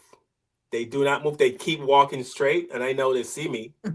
But what I do, I stop walking and I just stand there. And you know what, Carl, though? It wasn't always that way. I think it's more now because of our current administration. Oh, the administration. It's like I they're more remember- bolder. They're more emboldened now because I remember back in the day, Carl, if a black man was walking towards a white person, they get the hell out the way. I'm talking not 60s and stuff like that, because of course, you know, during that time it was, you know, especially in the South, no. And probably still in the South, no. But up north, nah, you're gonna get your ass out the way. And they're getting a white little, people get out what you're my saying way. is I don't true. have no problem with Because that. I've gone to the grocery store and I've walked and I'm in the path of a white man. I'm going, one of us got to move, you know, and or at least give an inch. And sometimes I'll move to get a little courtesy inch, and he won't even move at all, straight up, almost shoulder bump. You know, I got to do this to avoid the shoulder bump. I was like, man, they're awfully bold lately, you know, but you know, they're emboldened. Thank God I haven't had that problem when I'm walking in the street. Maybe because I'm a big mama. So, you know, maybe I command attention. I don't have that problem. When they see me walking, they walk right, they get out my fucking way. Because I give them that look. I grab my pocketbook too, real tight. Well, I'm a big dude, 6'2". No, you are y'all, both of y'all are very tall. I didn't know y'all was that tall. Y'all are damn tall. That damn. We've gotten taller since you last seen her, Tiff. Yeah, you know, this person made this comment. This is the kind of comment that scares me, Kev. This comment right here. Why can't we all just love each other? Nobody in today's world, at least the vast majority, actually give a fuck about your skin color. That's such bullshit. Those are the most dangerous kind of people. Those are the people I stay away from. Those are the people I avoid. You know, those people that are in denial, those are the most dangerous people to hang around. And there's a 99.99% chance, probably close to 100%, that that's a white person. Yeah, he might be just gaslighting you too. He might just be gaslighting you for you know, because I can't imagine anybody in 2026 that lives in America don't see that race is a problem in this country. Yeah. We just had 500 damn men walking across the National Mall on the 4th of July You They had to be don't see under that. you They had to don't be under see a it, rock Kev. not to have seen those guys. Kev, What do you think you they were know they doing? don't see it. Spreading love? They don't see it. And you want to hear something, us black people are the most loving people ever. We are always turning the cheek. That's what they taught us, to turn the other cheek. And we always turning the other cheek. So now, why we can't get along. It's not about race. It's not. No, it is. And I keep telling y'all, this world, especially America, is built on race. That's how this country was built, and still to this day. And until the system change, because it's in the system, it's in the DNA of America, it needs to change. And I said it last week, America needs a psychiatrist. It needs a life coach. It needs to face the wrong it has done, make amends so we can move on. And until America do that, we're still always going to be talking about this race shit because it's a part of the culture. Until they say it's an issue and we want to make change as white people, it's nothing going to change. It's nothing going Hey, to change. Carl, They hey, have to Carl, make the change. tell that gentleman that said that to go pull up the episode with the guy we had on 2 weeks ago. Oh, with the white supremacists. Oh, Yeah. that Tell him was go a pull that lot. episode up so he can listen to that episode and then get back with us. Yeah. Yeah, that was a lot. Here's what I also say. This person is funny. These are the most dangerous white people. He says, a black person was president, black athletes are paid more than white athletes. And then he goes on to say, the fuck, like that's his measure of things are better. Race relations are perfect in America because because black athletes are paid more money. Yeah, because they're not affected like we are. You see, understand? They're not affected. That's hilarious. Man. Here's a white doctor. For the person who put that comment about things are so great, who gives a fuck about color? Listen to this white doctor. Hey friends, this is Dr. Wes Seeley from Vanderbilt University, and I just wanted to talk a bit about racism and race in medicine and errors we've made along the way. I think this is an important topic because there are things that people have been taught, like me earlier when I didn't have gray hair, about the science of race in medicine that are all wrong. And I'm going to give you three quick examples today. One is related to lung function, two related to kidney function, and three related to the color of our skin and how we get wrong measurements when we measure oxygen levels, for example, during COVID. So first off, regarding lung function, for decades, we have been adjusting people's lung function measurements in our pulmonary labs based on the color of skin. And it has no scientific basis. It's all just stemming from racist thoughts about differences between white and black lung function. We need to get rid of those adjustments because they aren't real. Secondly, kidney function. We've done the same thing with kidney function where when we measure how well somebody's kidneys are working, we have been taught to adjust for color of skin, and we now have disproven that in science. And yet some people still use these measurements around the world, making mistakes in adjusting how people's kidneys or measuring how people's kidneys work. And the third one, the most relevant to the COVID pandemic, is that the pulse oximeter, which we put on our finger to measure our oxygen levels, is affected by skin pigmentation. And we actually have a report now of over 125,000 readings of pulse oximeters showing that people with dark skin actually get an overread on what their pulse ox says. So that, for example, if they got into COVID pneumonia, came in the ER to get their oxygen levels measured, the pulse ox would read falsely high. It would overestimate their level. So if they came in and had a level of 92, 93%, I would be lulled into thinking that they were normal when in truth, their level could be like 88%, 87, something dangerously low. So I have to know that, and you need to know that, so that if you're getting your oxygen levels measured with a pulse ox and you have dark skin, that we can use, for example, a blood draw to measure that more accurately and understand if different therapies are needed for somebody with COVID if they have dark skin and we've misrepresented what their oxygen levels are. All these things are, I think, critical issues for us to consider when we're trying to rid the world of racism and especially the world of medicine. There's no place for it in the world of medicine. Let's all stay together on this. And thank you so much. Bye-bye. That's why it's called the practice of medicine, and they have to learn from it. And so, but because I have a machine for my mom, because I have to monitor her oxygen levels, and they tell you if it goes to 88, that means that she needs oxygen. But they told me at 91, she's safe, 91, 92. Isn't that something for him to actually say that it is, over race? That's deep to me. So now I'm going to extra check. You understand? So if she's at 91, she really needs to be at 95. You understand what I'm saying? Because the way the monitoring is, I can't wait to tell her that. That's deep though. Yeah. Thanks for sharing that. Yeah, I mean, so when people say, "Oh, who gives a fuck about skin color and racism doesn't exist anymore," if you guys stop talking about it, it's I mean, it's like those people. Those are absolutely the most dangerous people out there. Who say, I agree. But I don't know if they're naive or they're just They not informed. They ill-informed. You got to remember, a lot of people are not informed. They are just, how can you say? They are just they are talking what they learn. It's learned behavior.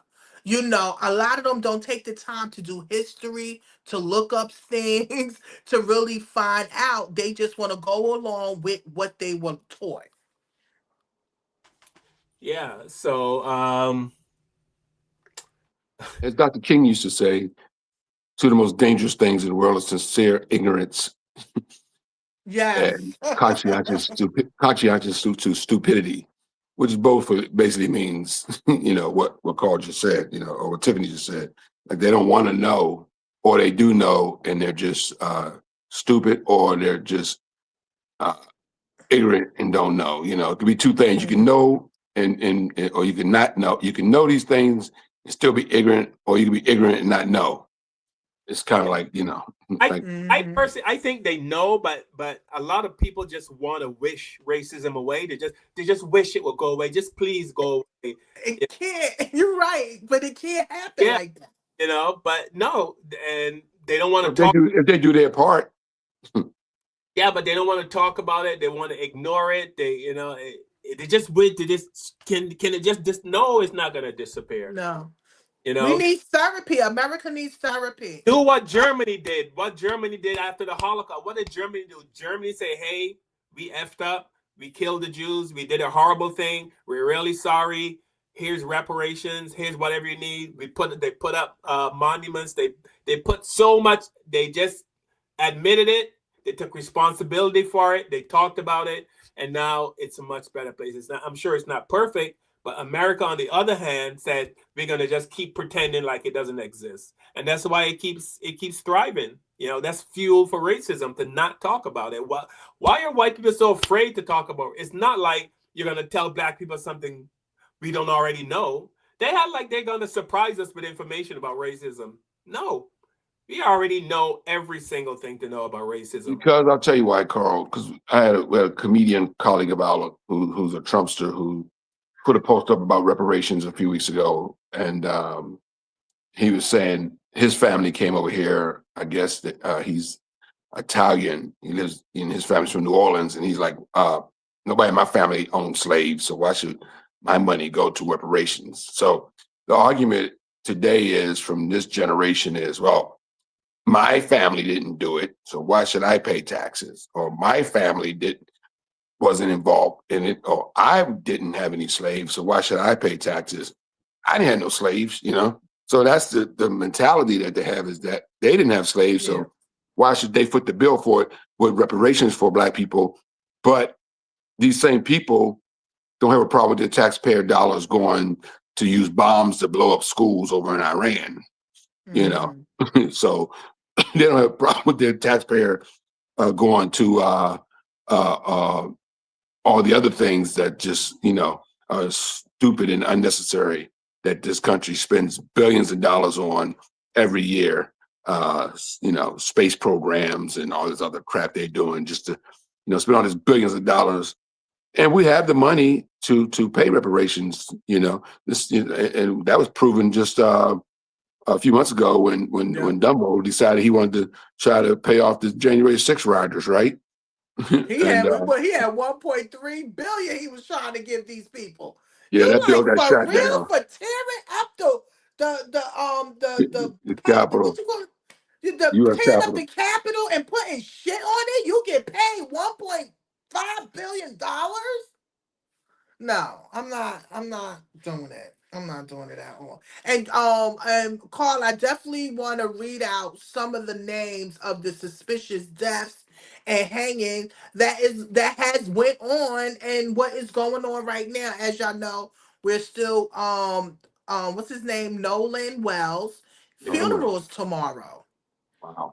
And they still have 2 autopsies that needs to come out, and I believe they're going to bring it out after the funeral. They want to probably just lay him to rest or whatever the case may be, but it's about to come out, and now you're finding all of these different cases that has been hidden, that it didn't make public view, public, and now it's coming out. So I definitely want to mention a couple of names too. Not to I'm cut you. glad you brought. Let me say this real quickly, Carl, if you don't mind. I'm glad you brought that up, Tiffany, the funeral tomorrow, because speaking of Nolan Wells, I just want to say this real quickly. I saw something online today that was disturbing to me.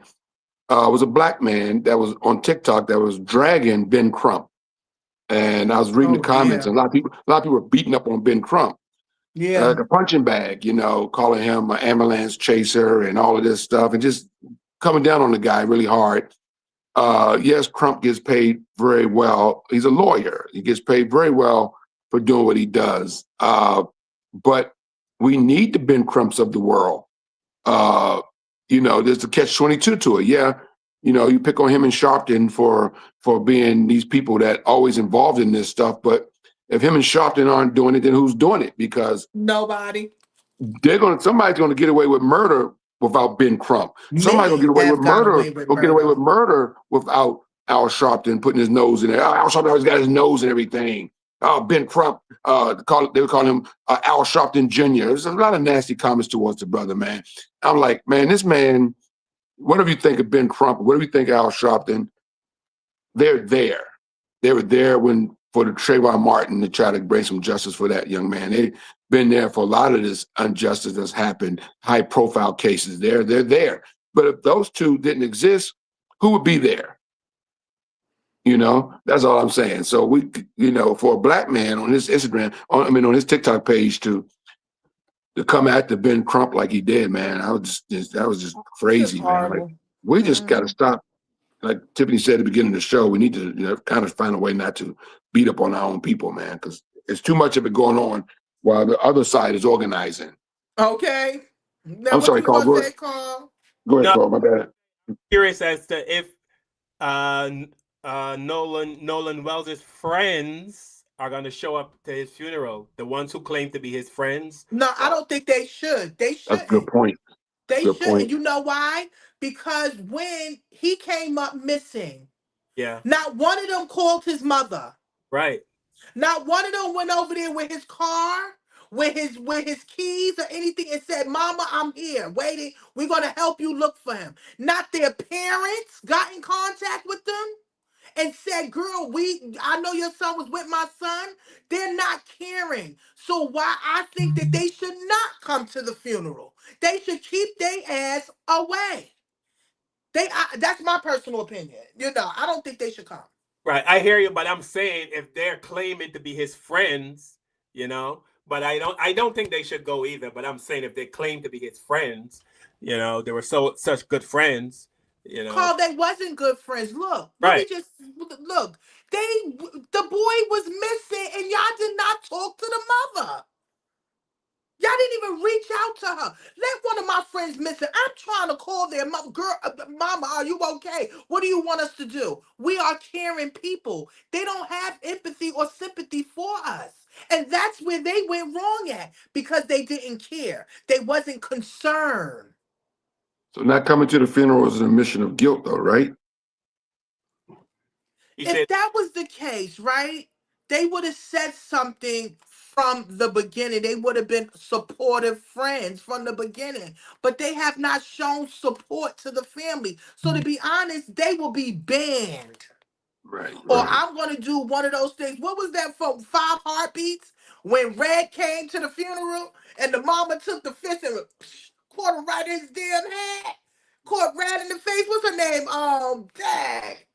Oh my gosh, from Five Heartbeats. You remember when the Oh dancing yeah, guy I was died? about to bring that up. It's funny you say that, Tiff. I was about to say Big Red showed up at the funeral, right? Yes, and then she Big- caught him right in his head. Boom! Get your ass up out of here.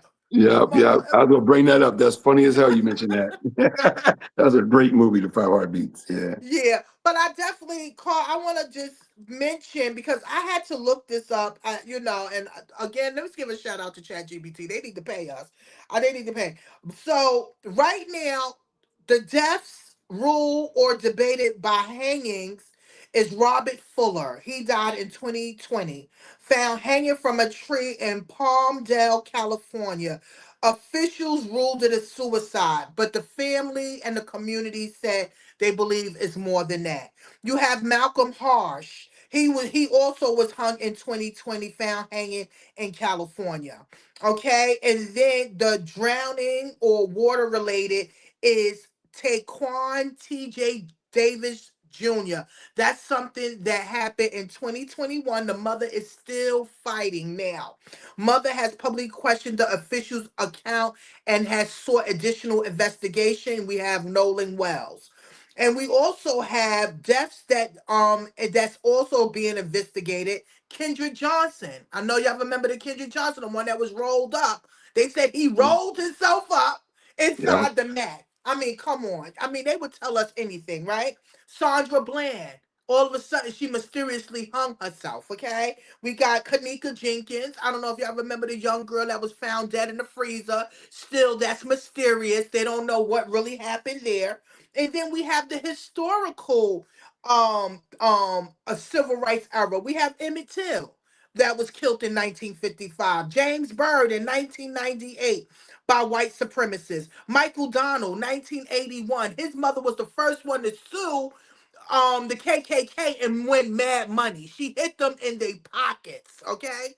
And then you have Aubrey, what's his name? Ahmaud Aubrey, the young man that got killed by the two white men riding in the car. And we can never forget, I don't have his name, but he died in Mississippi on the college campus. They Oh yeah, found yeah, him yeah. hanging on the Right. 200-year centennial because a lot of these things make me think of ritual. Are they doing this as ritualistic or whatever the case may be? All these days, 4th of July, certain days that they're doing it. So we want to definitely, if anybody that's in the chat that knows someone that has been died of suspicious death or anything, please make sure you type their name in the comment section or anything because we want to not forget them. And I feel bad for Miss I think her name because she's been talking about her son for a very long time. I think I think TJ Jacks Davis. She's been talking about her son for a very long time, and we want to send love out to her and hope that she gets some type of justice for her child and all the others that have mysterious death with their family members. Please, please be aware. Other than Aubrey, and there's been no convictions in any of those other cases. In the Aubrey case, that was the young man that was jogging, right? And the reason And that the case white got people, right? that case And got out. That case got out because of a cell phone video got leaked. Because it went for the cell phone video getting leaked. That case would have never got out. It would have been covered up. So, but that's the only one that there's been a conviction. All those other cases you mentioned, Tiffany, there's been no convictions or nothing on those. Definitely murders and stuff. Yeah. isn't that so deep? And sorry, I'm sorry, Carl. And the ones that were exonerated years later after they done killed them or locked them up, we cannot forget the Scotchboro boys. They were when they was told they said that they raped a white woman. Years later, they was able to get out. One died though, right? The Groveland Four. They also was accused of raping a 17-year-old white girl. In 2019, all four received postpartums after the state acknowledged that it wasn't them. You see this after all these years. George Steiny, 1944, a boy, 14 years old, was convicted of killing a white girl. 2 white girls at that, right? They wound up 2014, wound up wiping the conviction out because he didn't receive a failed trial. Eddie Lee Howard was wrongfully accused. DNA testing showed that he didn't do anything. They let him out after 26 years in jail. Henry McCullough and Leo Brown, another one, 30 years in jail for supposed to be hurting a white woman. They found that they didn't do it. Tony Lee, 19, he just got exonerated 2026. Anthony Broadwater, wrongfully convicted for raping a white woman, and he had 16 years in prison. His conviction was overturned in 2021. So it is so many that is out there or has passed away that was accused of doing something or doing something, and they will wind up being exonerated because the system messed them up or effed them over. So we want to give light to them. This is a serious question. I think I've asked this on the show. Is there any history of Black people getting a group together and going and killing white people? No. No. The answer is no. John Brown went out there and kicked some ass. But I mean, there was but John Brown was dealing with in a different era of slavery and all that stuff. He was fighting back. We don't do that, Carl. We don't do that. You know, we don't just do for that. fun. Is there anything in the history of America where just for fun, not one list? There is no, not in the history of the United States of America where a group of Black men went somewhere, snatched a white boy off the street, took him up in the woods, hung him in a tree, and stood around and watched his body dango, and then rolled out. No, it's never happened. Never happened. Not one document that says that we ever went out just killing white people. Not one, because we don't do that. No, we don't. And it's just there's no history of it. There's no document, like Tiffany said, of it. It's not in our DNA. It's not what we do. You know, do we commit crimes against other races? Yeah, of course. There's been Black people that murdered white people. We're not saying that. You know, of course, there's been robberies and things like that nature. You know, I watched a lot of crime shows. So yeah, but it happens to everybody does it though, right? Not just Black people. But I'm talking about what Carl is saying, like lynchings. We're not talking about robbing a lady for a purse or killing somebody. We're talking about straight up racial lynchings. For fun. Black people have never done racial lynchings of white people. No. Not ever. I'm not gonna sit here and say a Black man never killed a white person, because yes, they have. But as a group of Black guys said, we don't like this white boy, let's take him in the woods and hang him. No, that's never happened in the history of this country. It's just not. And we was never taught to kill white people anyway. And that goes to the bigger point of this whole segment here, is that Black people have been lynched since the beginning of this country. So when a Black person that's mentally ill or sick or going through some issues decide to take their life, the last thing they're going to do is hang themselves. That's the last method of suicide, is hanging. They jump off a building, shoot themselves, take some pills, whatever method of suicide you can do. Black people aren't hanging themselves. Nobody's going to buy no rope, go into the woods, put it around the neck and jump off a damn. No, it's not happening. Yeah. And then all the all the hangings, they didn't find no chairs. They didn't find anything that they stepped on to do it. So how did they do it? Don't you need a chair to hang your damn self? I sent something to our chat line today. It was a video. I think off an Instagram call. It was a guy who was mocking that. He was in the woods, Black guy in the woods, and he's mocking about hanging himself. He goes, it's impossible to do, right? And he's mocking it. Right. I'm thinking I wish you had that video. It's comedy. He's trying to make fun of it, but he's mocking basically, look, we don't hang ourselves. You know, it's impossible to do. It's ridiculous. Yeah. All right. Have you guys seen the Iran put a mural of Trump laying in a casket? Did you see that? Have not seen that. Saw that. I haven't seen it. I haven't seen it. Wait a minute. I'm gonna tell you what I saw. Was his hair sticking out the coffin? Yeah. His fucking hair was out the coffin like how we have Times Square here in they have a mural of Trump, a big post Trump laying in the casket, and they also have with his kids as well. Iran is not playing. So here's Iran. Let me see this. I'm telling you, you should see his hands going up.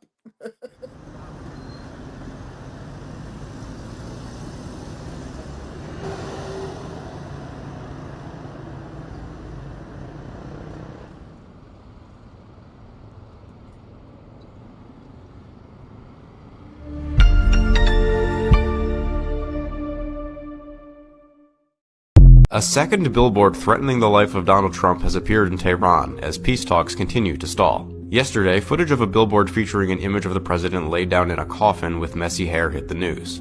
Today, a new billboard referencing the sudden passing of South Carolina Senator Lindsey Graham featured the words, "Who's next?" and the initials D and T. Graham's death has been at the center of conspiracy theories about either Russia or Iran assassinating him, but so far medical assessments and FBI investigators seem to agree upon unfortunate natural causes. According to Iran Wire, the billboards in Valley-e-Asr Square are some of the largest in the area and are designed by the Owaj Arts and Media Organizations. Owaj is affiliated with the Islamic Revolutionary Guard Corps and has been promoting its policies for years. President Trump has expressed worry in recent days that he may be targeted by Iran for assassination attempts, after Israeli officials claim to have shared intelligence indicating the possibility.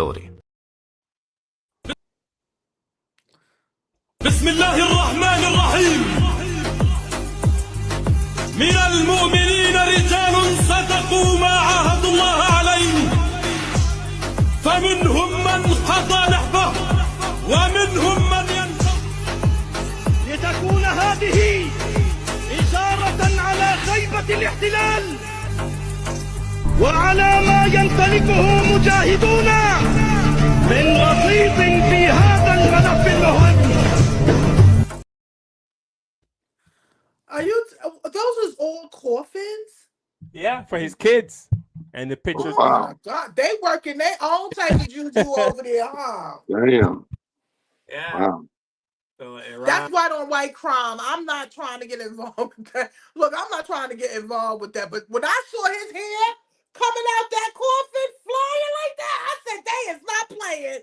They said they put that messy hair on him. Listen, that's on Trump. Yeah. I'm all right. honest Somebody with you. mentioned Kevin and Tiffany. Somebody mentioned the beltware sniper that was shooting those people, but he wasn't just shooting people because they were white. He was shooting everybody. Yeah, he was yeah. You talking about that West Indian man, right? Right. No, He was yeah. molesting They're talking that about boy. Malvo. I'm from DC. I lived through that.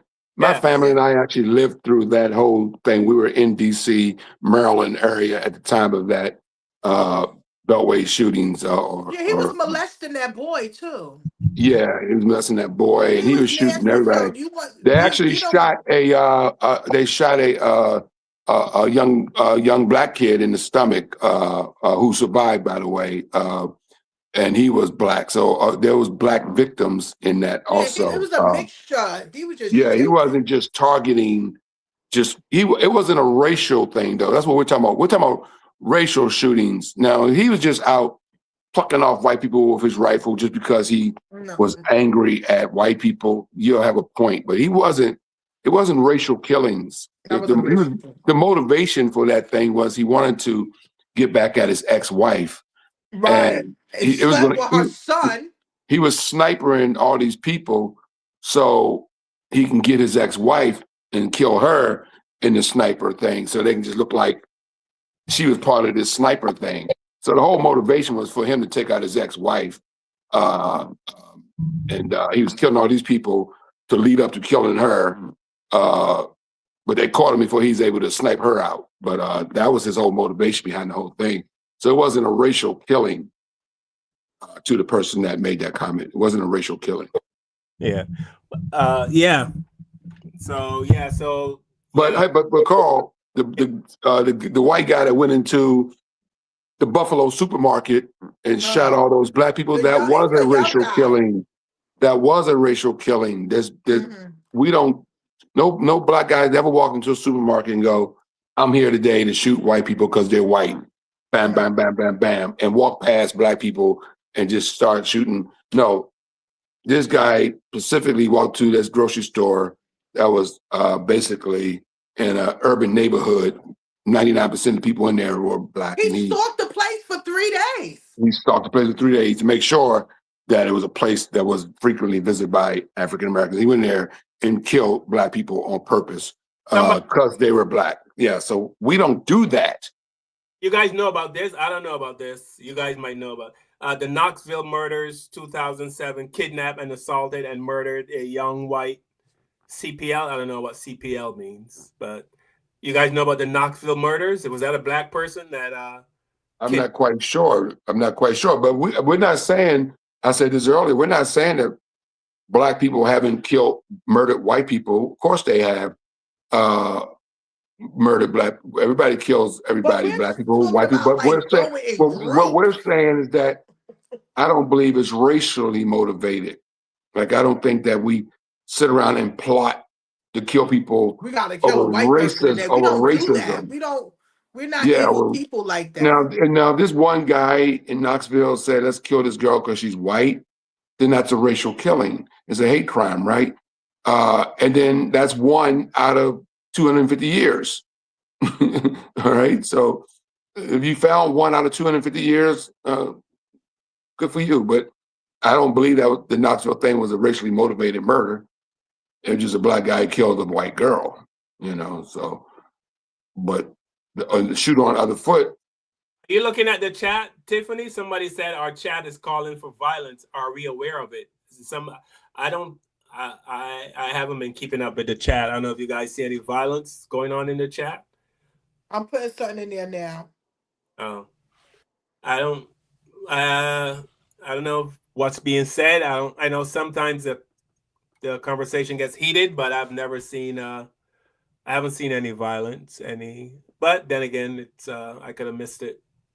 But did you see anything?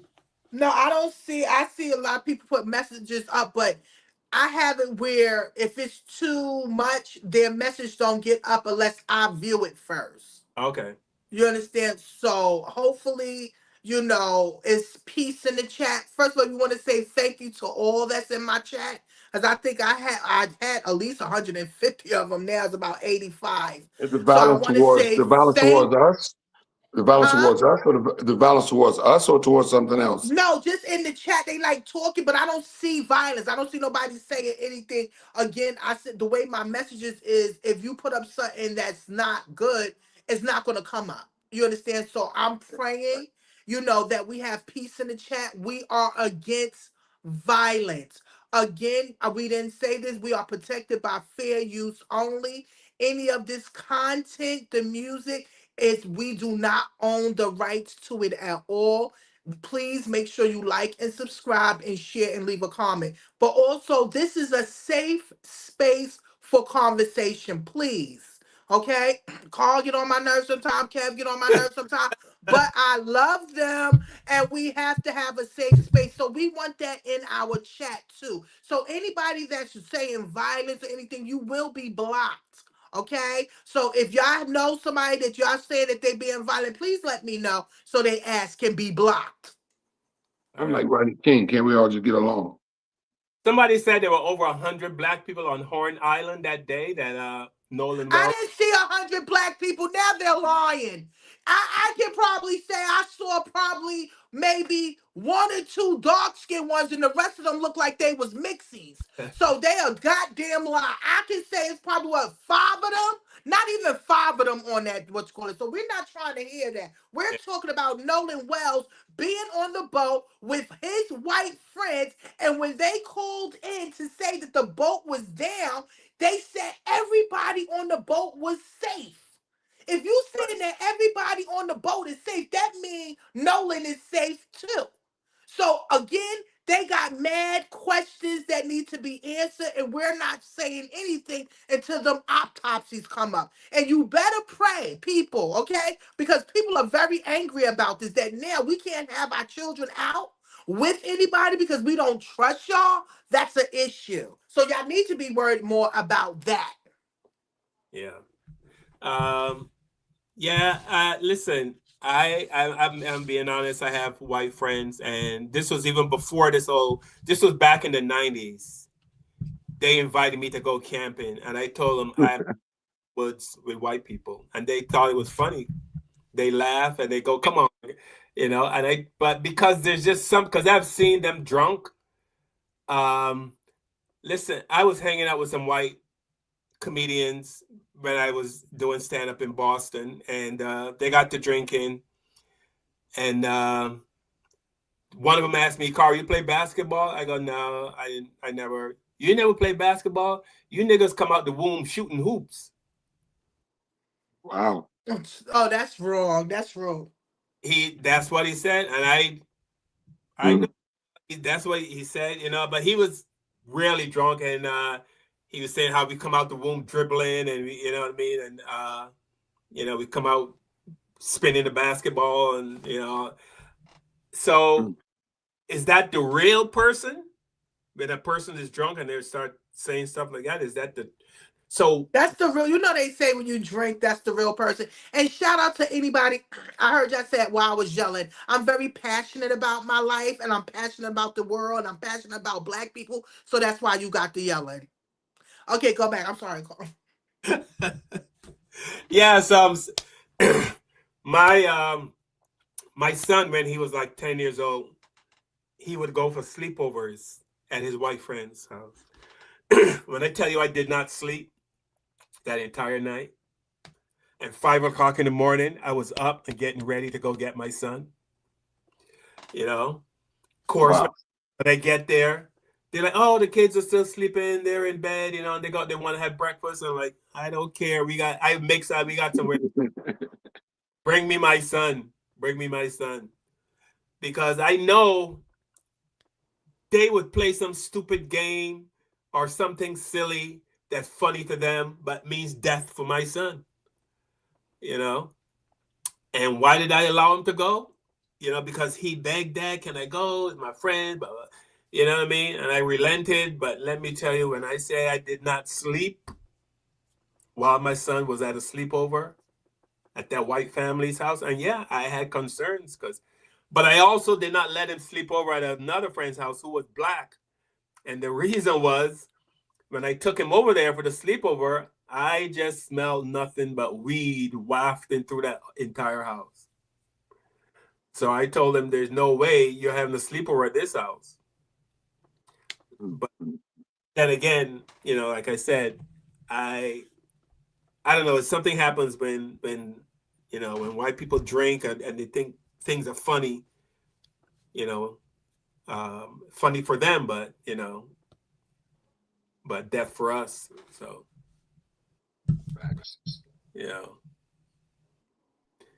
do you allow Angela to do sleepovers, Kev? Or would I allow? Yeah, I mean, I guess, man. I mean, yeah, it depends. It depends, man. My daughter did sleepovers, I believe. I don't, I just, we're raised, man. The world's different now. Put it that way. So no, we live in a different space now, right? yeah, When I was in my 20s, I dated white girls. yeah, If I was single today, would I date a white girl? No, not today.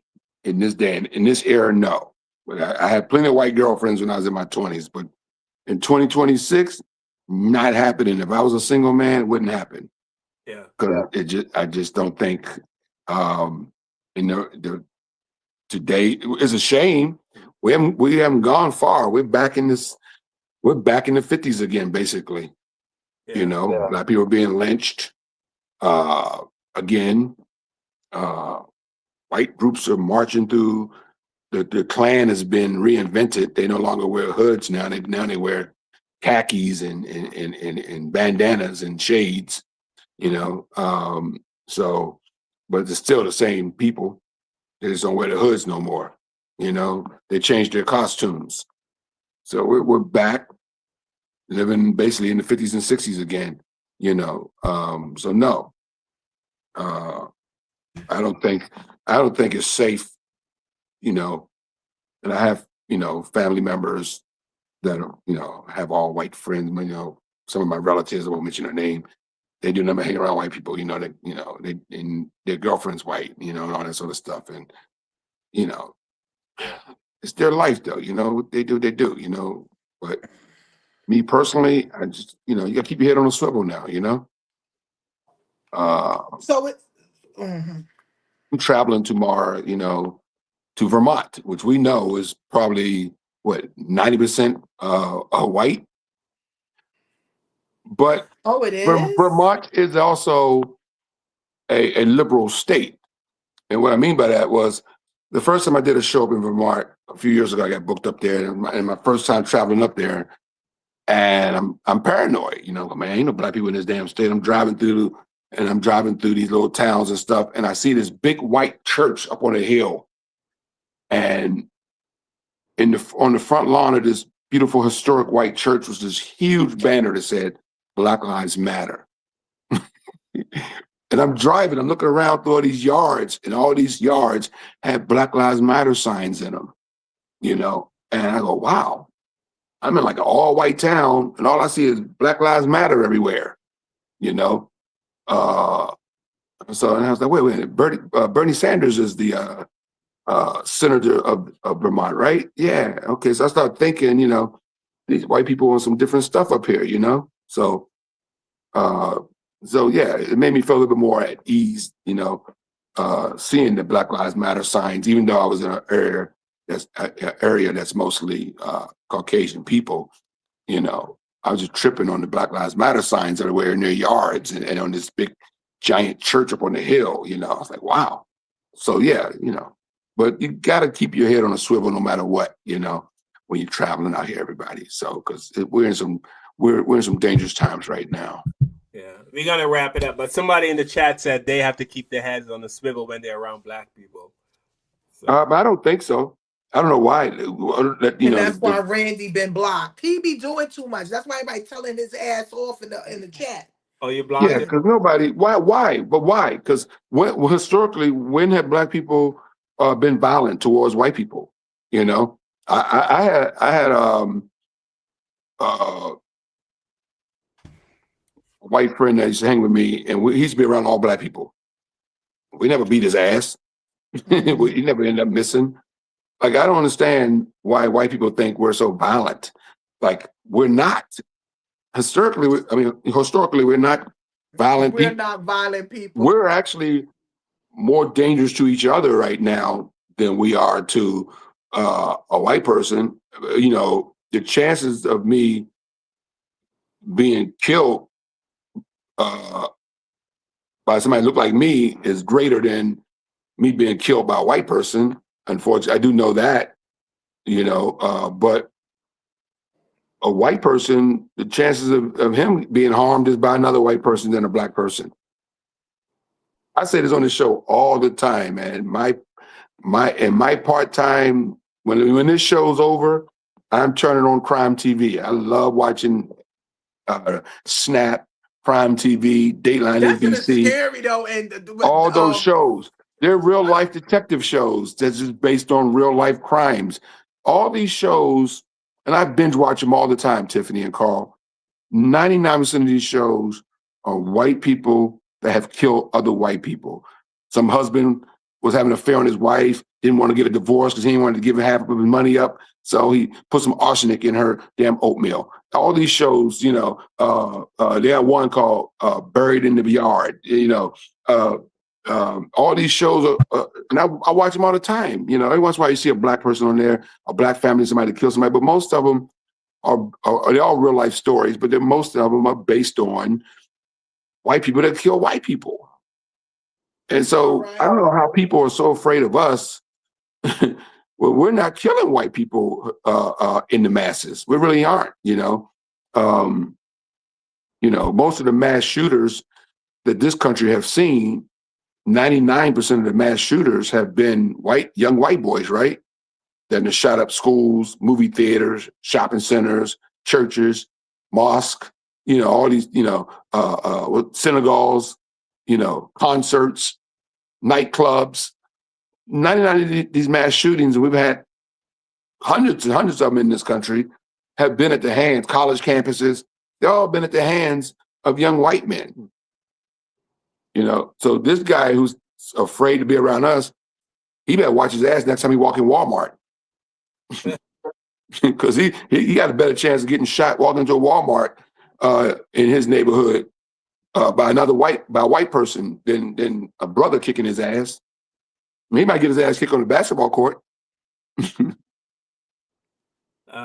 Yeah, I mean, if they know, but like I said, the Dick Tolles, the guy who called in the last time, our white supremacist friend, he's asking. We're wrapping up, and even if you oh no, oh hell no, no, no, no, no, no, no, no. I don't want it. I don't have time for no, it. You Tim. lucky I stayed this long. Yeah. No, no, no, no, no. Dude, you came on and you told nothing but lies, and we debunked all your lies. So we're not gonna. We don't need the lies. You might believe what you're saying, but it's all lies. I can't deal with no programmed people. A lot of these people are programmed to believe what they want to believe, and they don't want to believe in the truth. They see what they see, we see, and feel what we feel. And that's another thing that bothers me. When you got white people telling us how to feel, or what we should feel, or what we should tolerate, or what we should say yes and no to. No, no, no, no, no.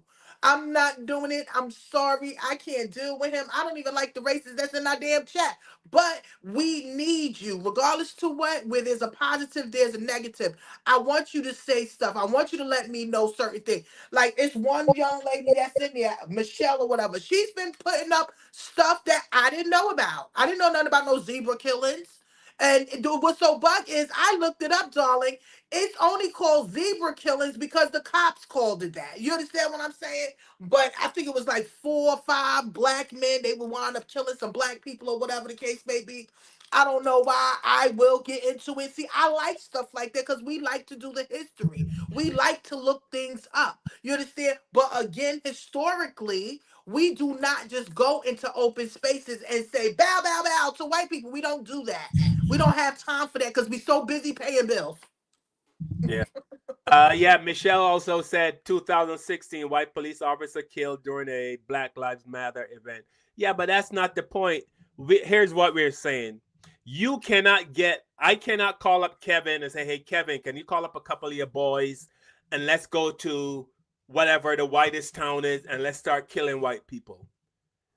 Absolutely across the board. Everyone will call me crazy. They might even call the cops. Carl's over there thinking about killing white people. You better go talk to him or, go get him. But I guarantee if what's his name in the chat? Dick Tolles, and some of the other white supremacists in this chat, if they call up some of their friends right now and say, hey, let's plan to go to whatever, to Harlem or wherever, the Bronx, and just start killing black people. They could absolutely get a group of white men and probably some women to get together, plan, get the ammunition, get everything together, put it in motion, and go kill black people. Go kill black people. They can do that. We can't do that. What's so interesting is she brought up Black Lives Matter and the cop was killed. We don't know if the cop was killed by a black person, but even if the cop was killed by a black person, that guy most likely is in jail. And that's one. And you always find 1 or 2 cases. A cop has a very dangerous job. More cops. I'm speculating, but I will do some research. I will guarantee you, if you research, more cops have probably been killed by white people than blacks. More white cops have been killed by people that look like them, most likely. If you do your research, I'll probably be correct. And and then the summer of 2020, the Black Lives Matter protests, that was all spun off because of a racist cop who murdered a black man on camera by kneeling on his neck for 9 minutes.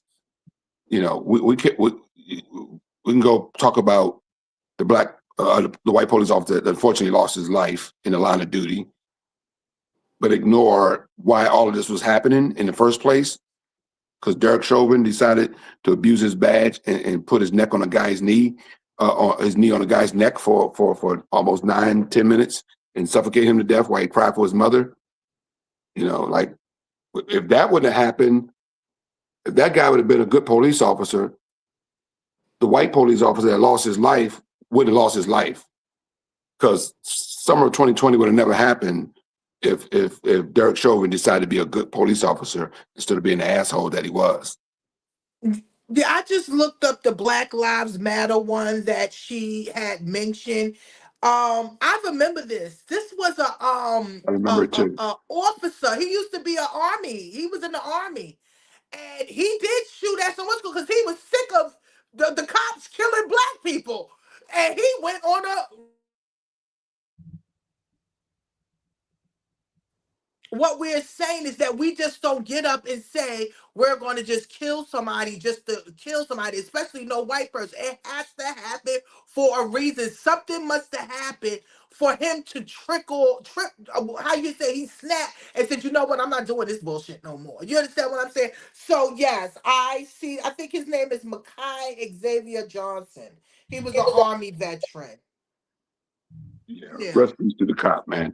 Any cop, cops lose their lives in the line of We duty, know cops got a hard job, but also, we know that it's some horrible cops out there too. That is a part of the system. They are a part of the blue gang, and they really don't care about a lot of people, especially people of color. And then you have ones that is there because they want to make a change. They want to And do there's horrible something black different. people out here too that do bad things. There are horrible black people out here that murder other people. Yeah. They murder white people, they murder black people, they murder Asian people.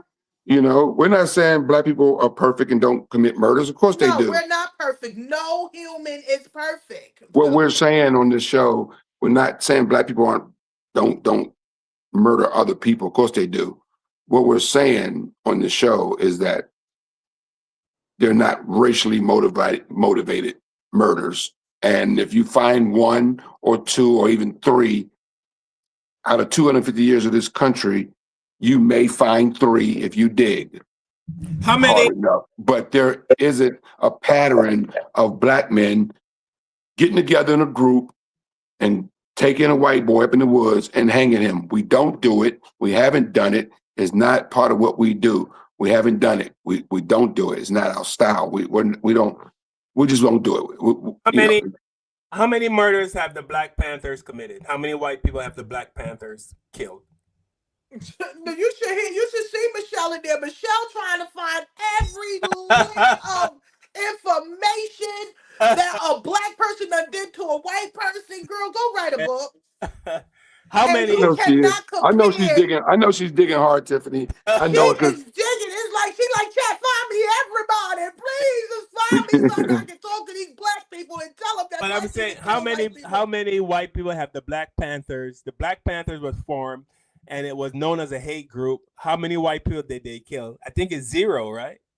Zero. They now, how many? The Ku Klux Klan, right? A white part. How many black people have they killed? Right? Countless. Right? So that's the point here we're making. We do not have groups. We don't form groups of black people to go commit any kind of murders.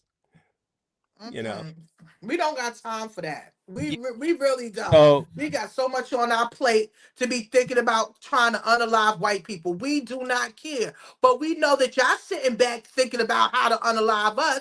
We know that y'all sitting back having hate on us. We don't even raise our children to hate y'all. We raise our children to watch your damn back. Yeah. There was no 400, 500 black men on the 4th of July walking on a national mall. Okay, it sure wasn't. Screaming Black Power.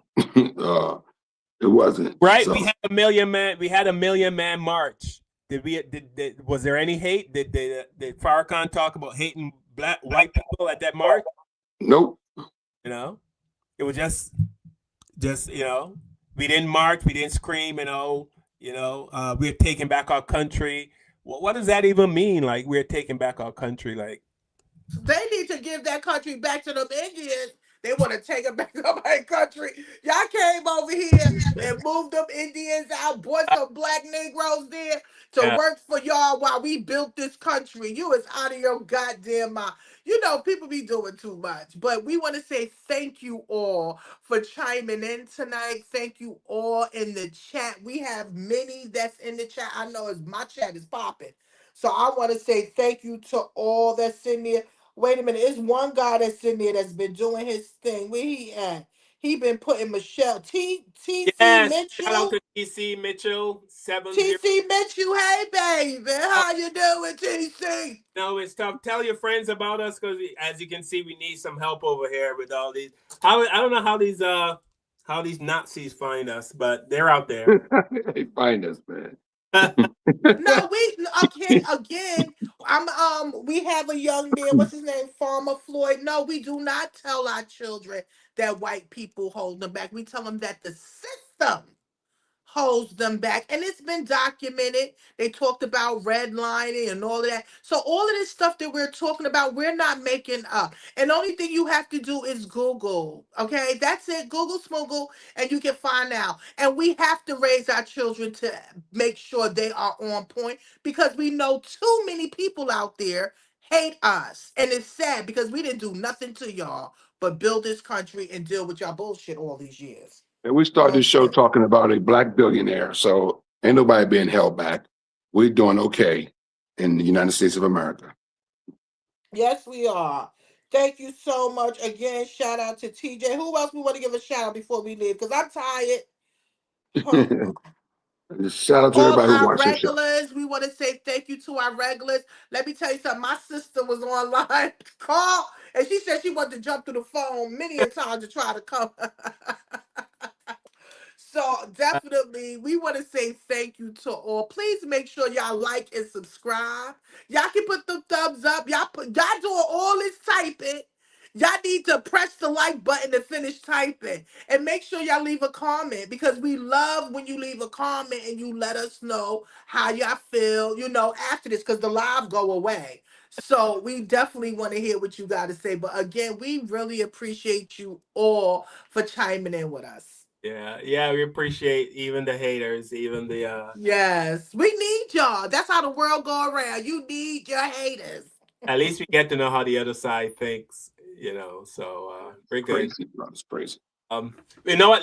Before we go, I want to show a couple of black businesses, because I want this to be part of our show every Sunday. So I'm gonna give a little showcase to a couple of black businesses. So if you're ever in the area and you can support these businesses.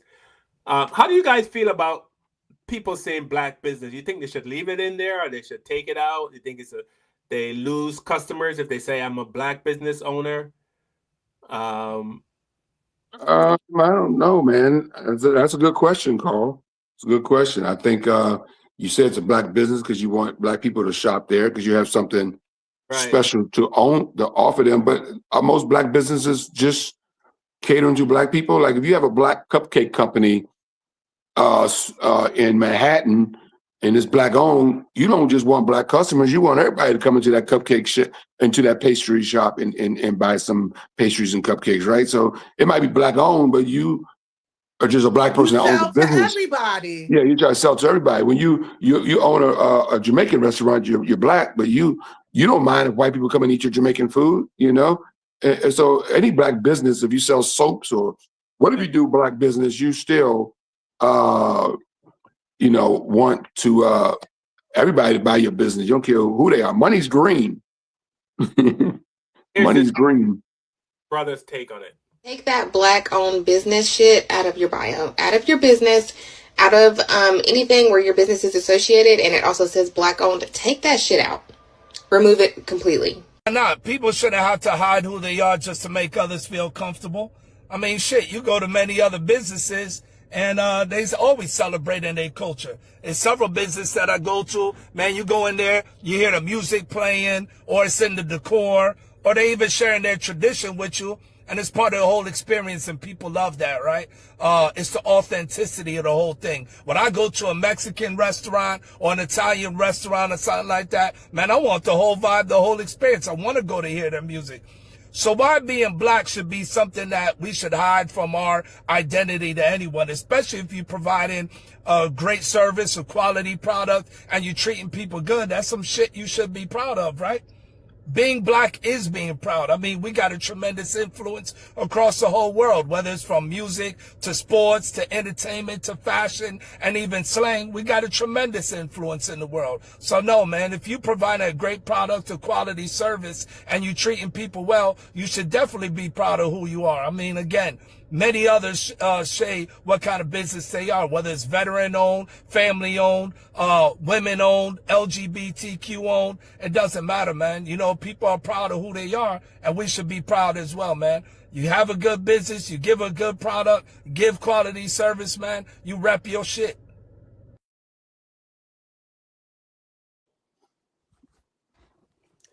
You should see this guy named Siam in there. He said Negroes need to know their place.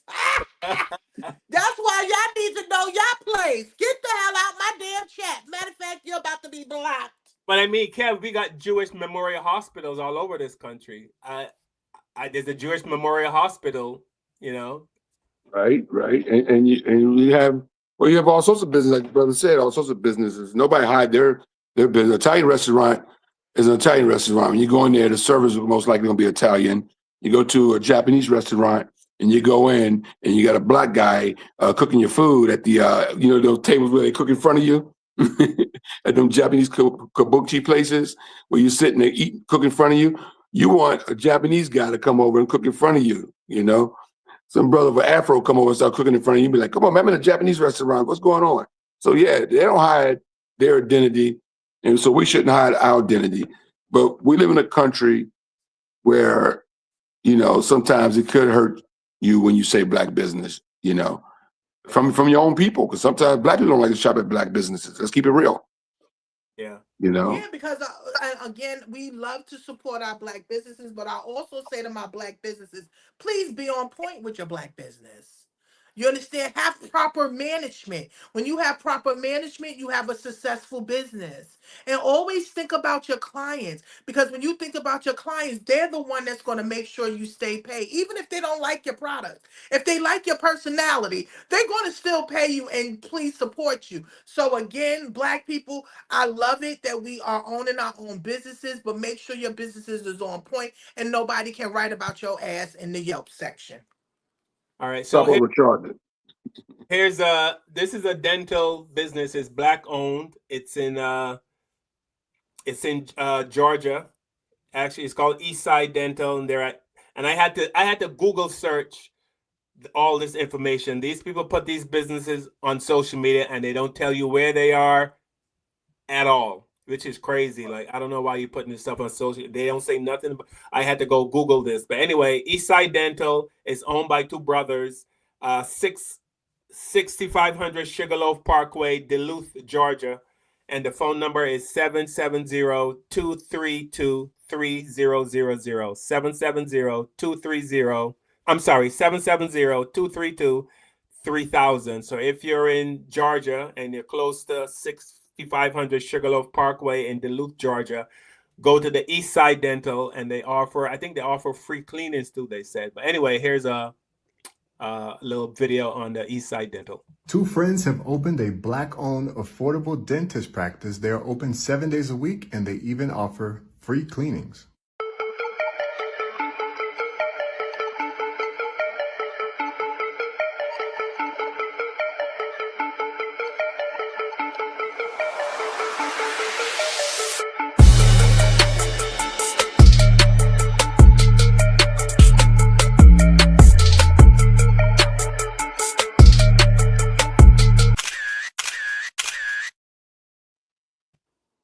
Eastside Dental, 6500 Sugarloaf Parkway, Duluth, Georgia, 770-232-3000. So if you're black or white or Chinese, but we have to highlight the fact that they're black because why? This is America. So anyway, we're going to wrap it up. I want to thank everyone for joining the chat. I want to thank everyone who liked and shared our show. Please, again, like, share, subscribe to our channel. And I want to shout out the newbies and to the people who have hung with us the entire time. Scooby D2. Scooby, yes, I know Scooby. Gary Sobers, a very famous sportsman from Barbados, passed away He was 89 years old. He was, I would say, he would be like the Babe Ruth. What Babe Ruth was to baseball in America, he was a comparison to cricket in the Caribbean. And he was the top of his game, and he passed away. And Scooby's been hitting me up in the chat to mention his name, so I'm mentioning his name. His name was Gary Sobers. And Tiffany, just so you know, he wanted nothing to do with black women. Not knocking the brother. That's who he was. He made it known. He married a white woman. He divorced and married, and black women were chasing him. They wanted to be with him, but he's like, nope. He was but he liked white. Everyone has a preference. Kevin, I think Kevin's phone died. Not black owned. It's owned by a respectful human. Okay. All right. All right. So some person is saying not to say black owned, but it's owned. But I mean, you see it says right there, Chinese restaurant. It doesn't say restaurant. It says Italian restaurant. It says a Greek restaurant. Yeah, they can do it, but you want to hear something? They don't want us to do it. Right. They don't want us to put the black on there. Right. You understand what I'm saying? Well, should we say ethnic owners? Everybody. I was just saying, like Jewish Memorial Hospital. Yeah, we gotta make them feel comfortable. That's a white person in the chat that they want to feel comfortable. They don't want to feel uncomfortable by black-owned business. We do. That's just the way the world is, Tiff. Yeah. All right, Tiffany. Before we go, did you learn? I want to share anything. Well, I learned that I don't want to fight with you, Carl, no more over Jay Z. All right, you and Kev, I don't want to fight with y'all no more about Jay Z. I'm done. Okay. All right. I love Jay Z and I love y'all. Okay. Also, again, we talked about our people. Again, the Black Therapy Show, as you see, is called the Black Therapy Show. We are here as people talking about what we go through as Black people.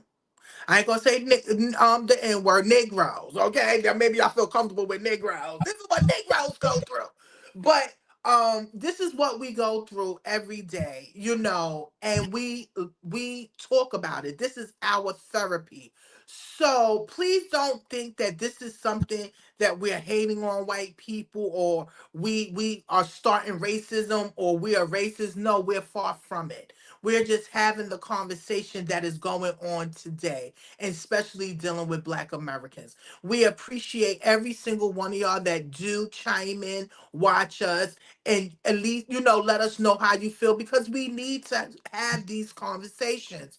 Also, it's sad that we do have to have these conversations with our people, Black people, about white supremacy and racism. This is what's going on in our world. Maybe not in your white ass world, or your Asian world, or wherever culture you from, not your world, but in Black world, this is what we go through. So this is why we're talking about it. And you cannot tell us we can't talk about it, or we cannot communicate about it. If you don't like it, use that pointer finger and scroll up. Okay, you can scroll up, or you can move out and go to something else. You understand? Because it's not going to hurt you. Okay. Please, Black young people, if y'all watching, please be aware. Just don't be the only Black person in the group. Yeah, it could be cool, but the shit is dangerous. To me, it's dangerous. You understand what I'm saying? I don't trust nobody. Okay? So again, have the conversations with your children, white people. We are not marching and going out there to tell y'all what to do. Y'all know what y'all supposed to do. Y'all go out there and y'all talk to y'all family and friends about racism, hate, and treating other people disgusting. Y'all need to talk about that and do your history. Again, please make sure y'all like and subscribe, and share this content, and shout out to my family. I love y'all very much. I appreciate y'all. Did anybody pass away this week? We good, Cab? Because me and Cab, we know all the people that passed away. Oh, well, I think the gentleman, I can't think of his name right now, but the guy from Hal Williams. 227. Hal Williams passed away from 227. Shout out to Hal Williams. 227, Sanford and Son. He was the cop on Sanford and Son. He was in 227. Howard Williams passed away. I think he was 90 years old. Lived a long life. Also, the guy who created, I don't know if we did this last week, Tiff, but the guy who created the hair products, Johnson & Johnson, he passed away Oh too. yeah, Soft Sheen and all of them. The Yeah, Sheen yeah, for yeah, Soft Sheen. yeah. Yeah, I got his book too. I have to read it. I made sure I bought it. But I made sure I bought it. And he wound up dying. Have you guys seen the videos of Brandy? And people are asking, "What is she okay? Is Brandy okay?" I've seen it online. I Yeah, saw it. yeah. She don't look I didn't good, get but into it. hey, people get old. You know, we want our celebrities to always look. People with their celebrities look like they always look, and they're not going to look. We're going to get old and some wrinkles and lose some weight and gain some weight. And that's all. She's a normal human being like everybody else, and she's getting old. And she lost some weight. I don't think nothing's wrong, but everybody was clowning And her. don't forget Ozempic too, because you have a lot of people out there with Ozempic. They got Yeah. that Ozempic look, and she could be. We don't know if she's sick or she's not feeling well. She could not be eating. But again, we'll send prayers out to her. Did you hear that Kiki Wyatt? I don't know if y'all know her. She's a singer. We know She Kiki is Wyatt, pregnant with her 14th child. Like, my God, Jesus. Wait. That's a Kiki, vagina that needs a caution tape on it. geez. She got Katherine Jackson beat at this point. Word. That vagina is like, and she's butt crazy. All right. Before I go to you, Kev, somebody said, let a channel say white owned and support it, and let's see all hell break loose. Dude, I mean, that You don't have to say it. They don't that's have a whole to say nother it. show. That's a whole nother show. But real They quickly, don't have to say white owned. They don't have to. they've had all of that. They've had the reason there's a Howard University because black people couldn't go to white schools. The reason there's HBUC because black people couldn't go to white schools. The reason is that you have all black things is because we weren't allowed to be on certain networks. We talked about we did a show on black music last month. We talked about Sammy Davis Jr. He couldn't even stay in the hotel that he was performing in with the Rat Pack. They had to go through the back door. They had to go through the back door. He couldn't come to the front door. He had to go to the back door.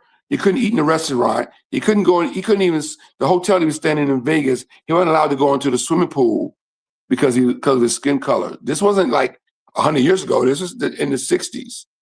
He wasn't allowed to go into the swim pool with white people. He wasn't allowed to come to the front door with white people. But they bought tickets to watch him sing.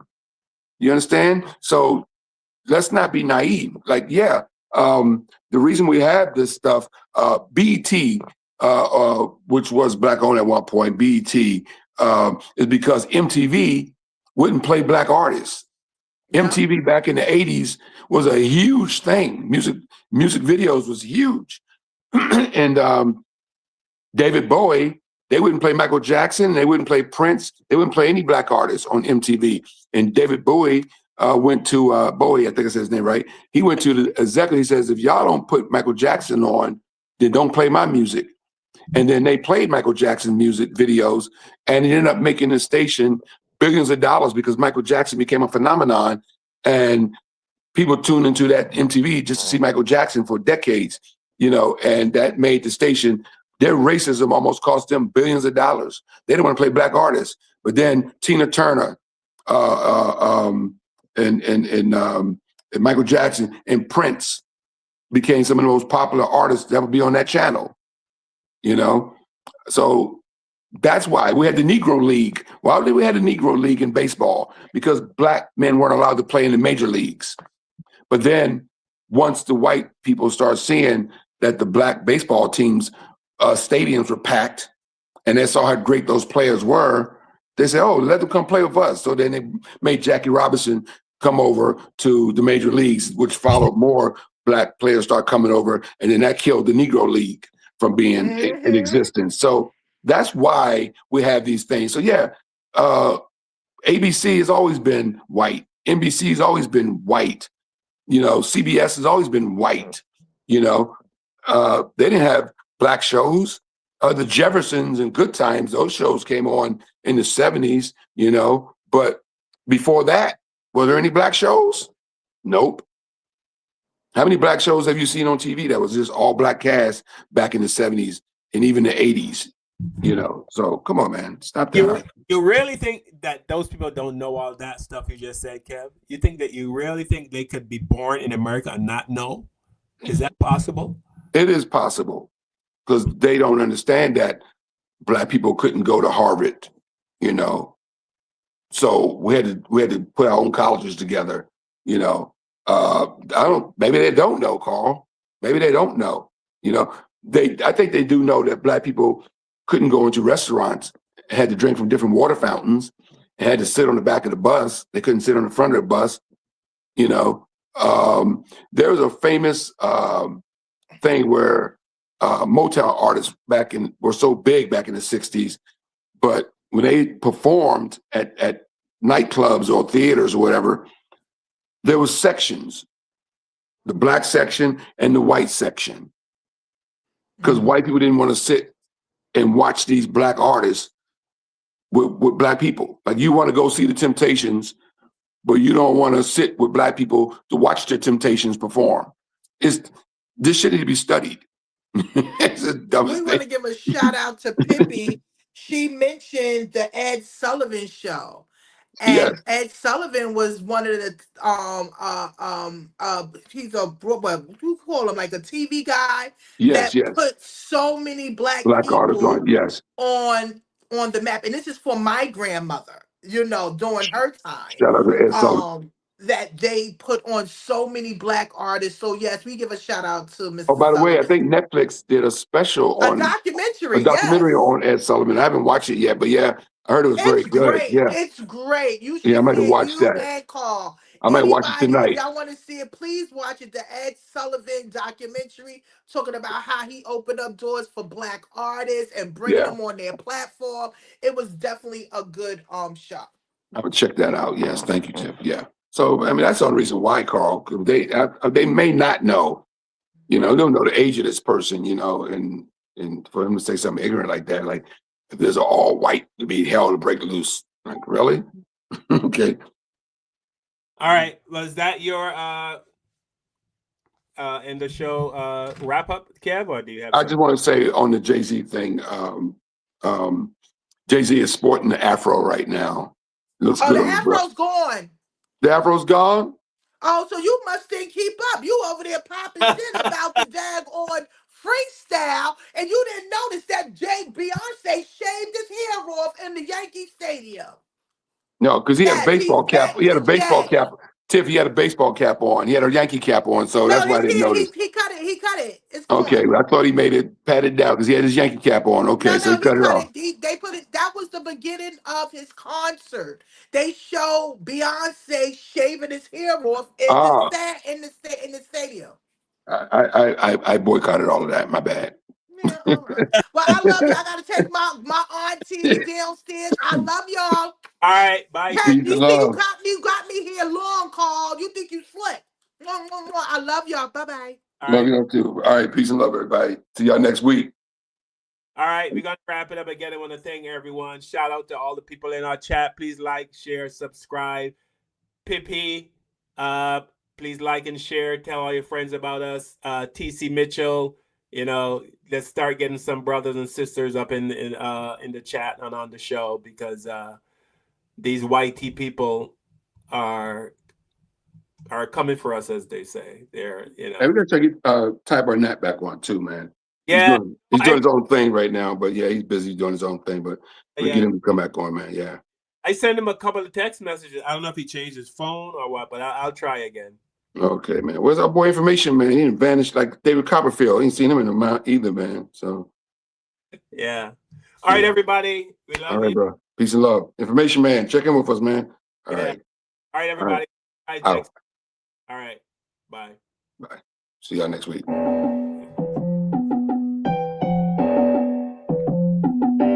With the knowledge you gain, break away from the chains. We helping you grow the Black Therapy Show. We in a safe space, dealing with the Black trauma. We unpacking and inspecting all our baggage and drama. Cause we gotta unite, no more killing each other. It's time to see a new future for my sisters and brothers. With Kevin, Carl, and Tiffany, you'll have an epiphany. We'll give you everything you need to handle the enemy. We're giving you empathy. gon' challenge you mentally. The right conversation so you grow exponentially. We built your penitentiaries, we built all the schools. Gave us brainwash education, just making us fools. Hatred was what we got in exchange for love. No more manipulation from my God above. No, it's Carl, Kevin, and Tiffany. Now welcome to the Black Therapy Show. Let's go.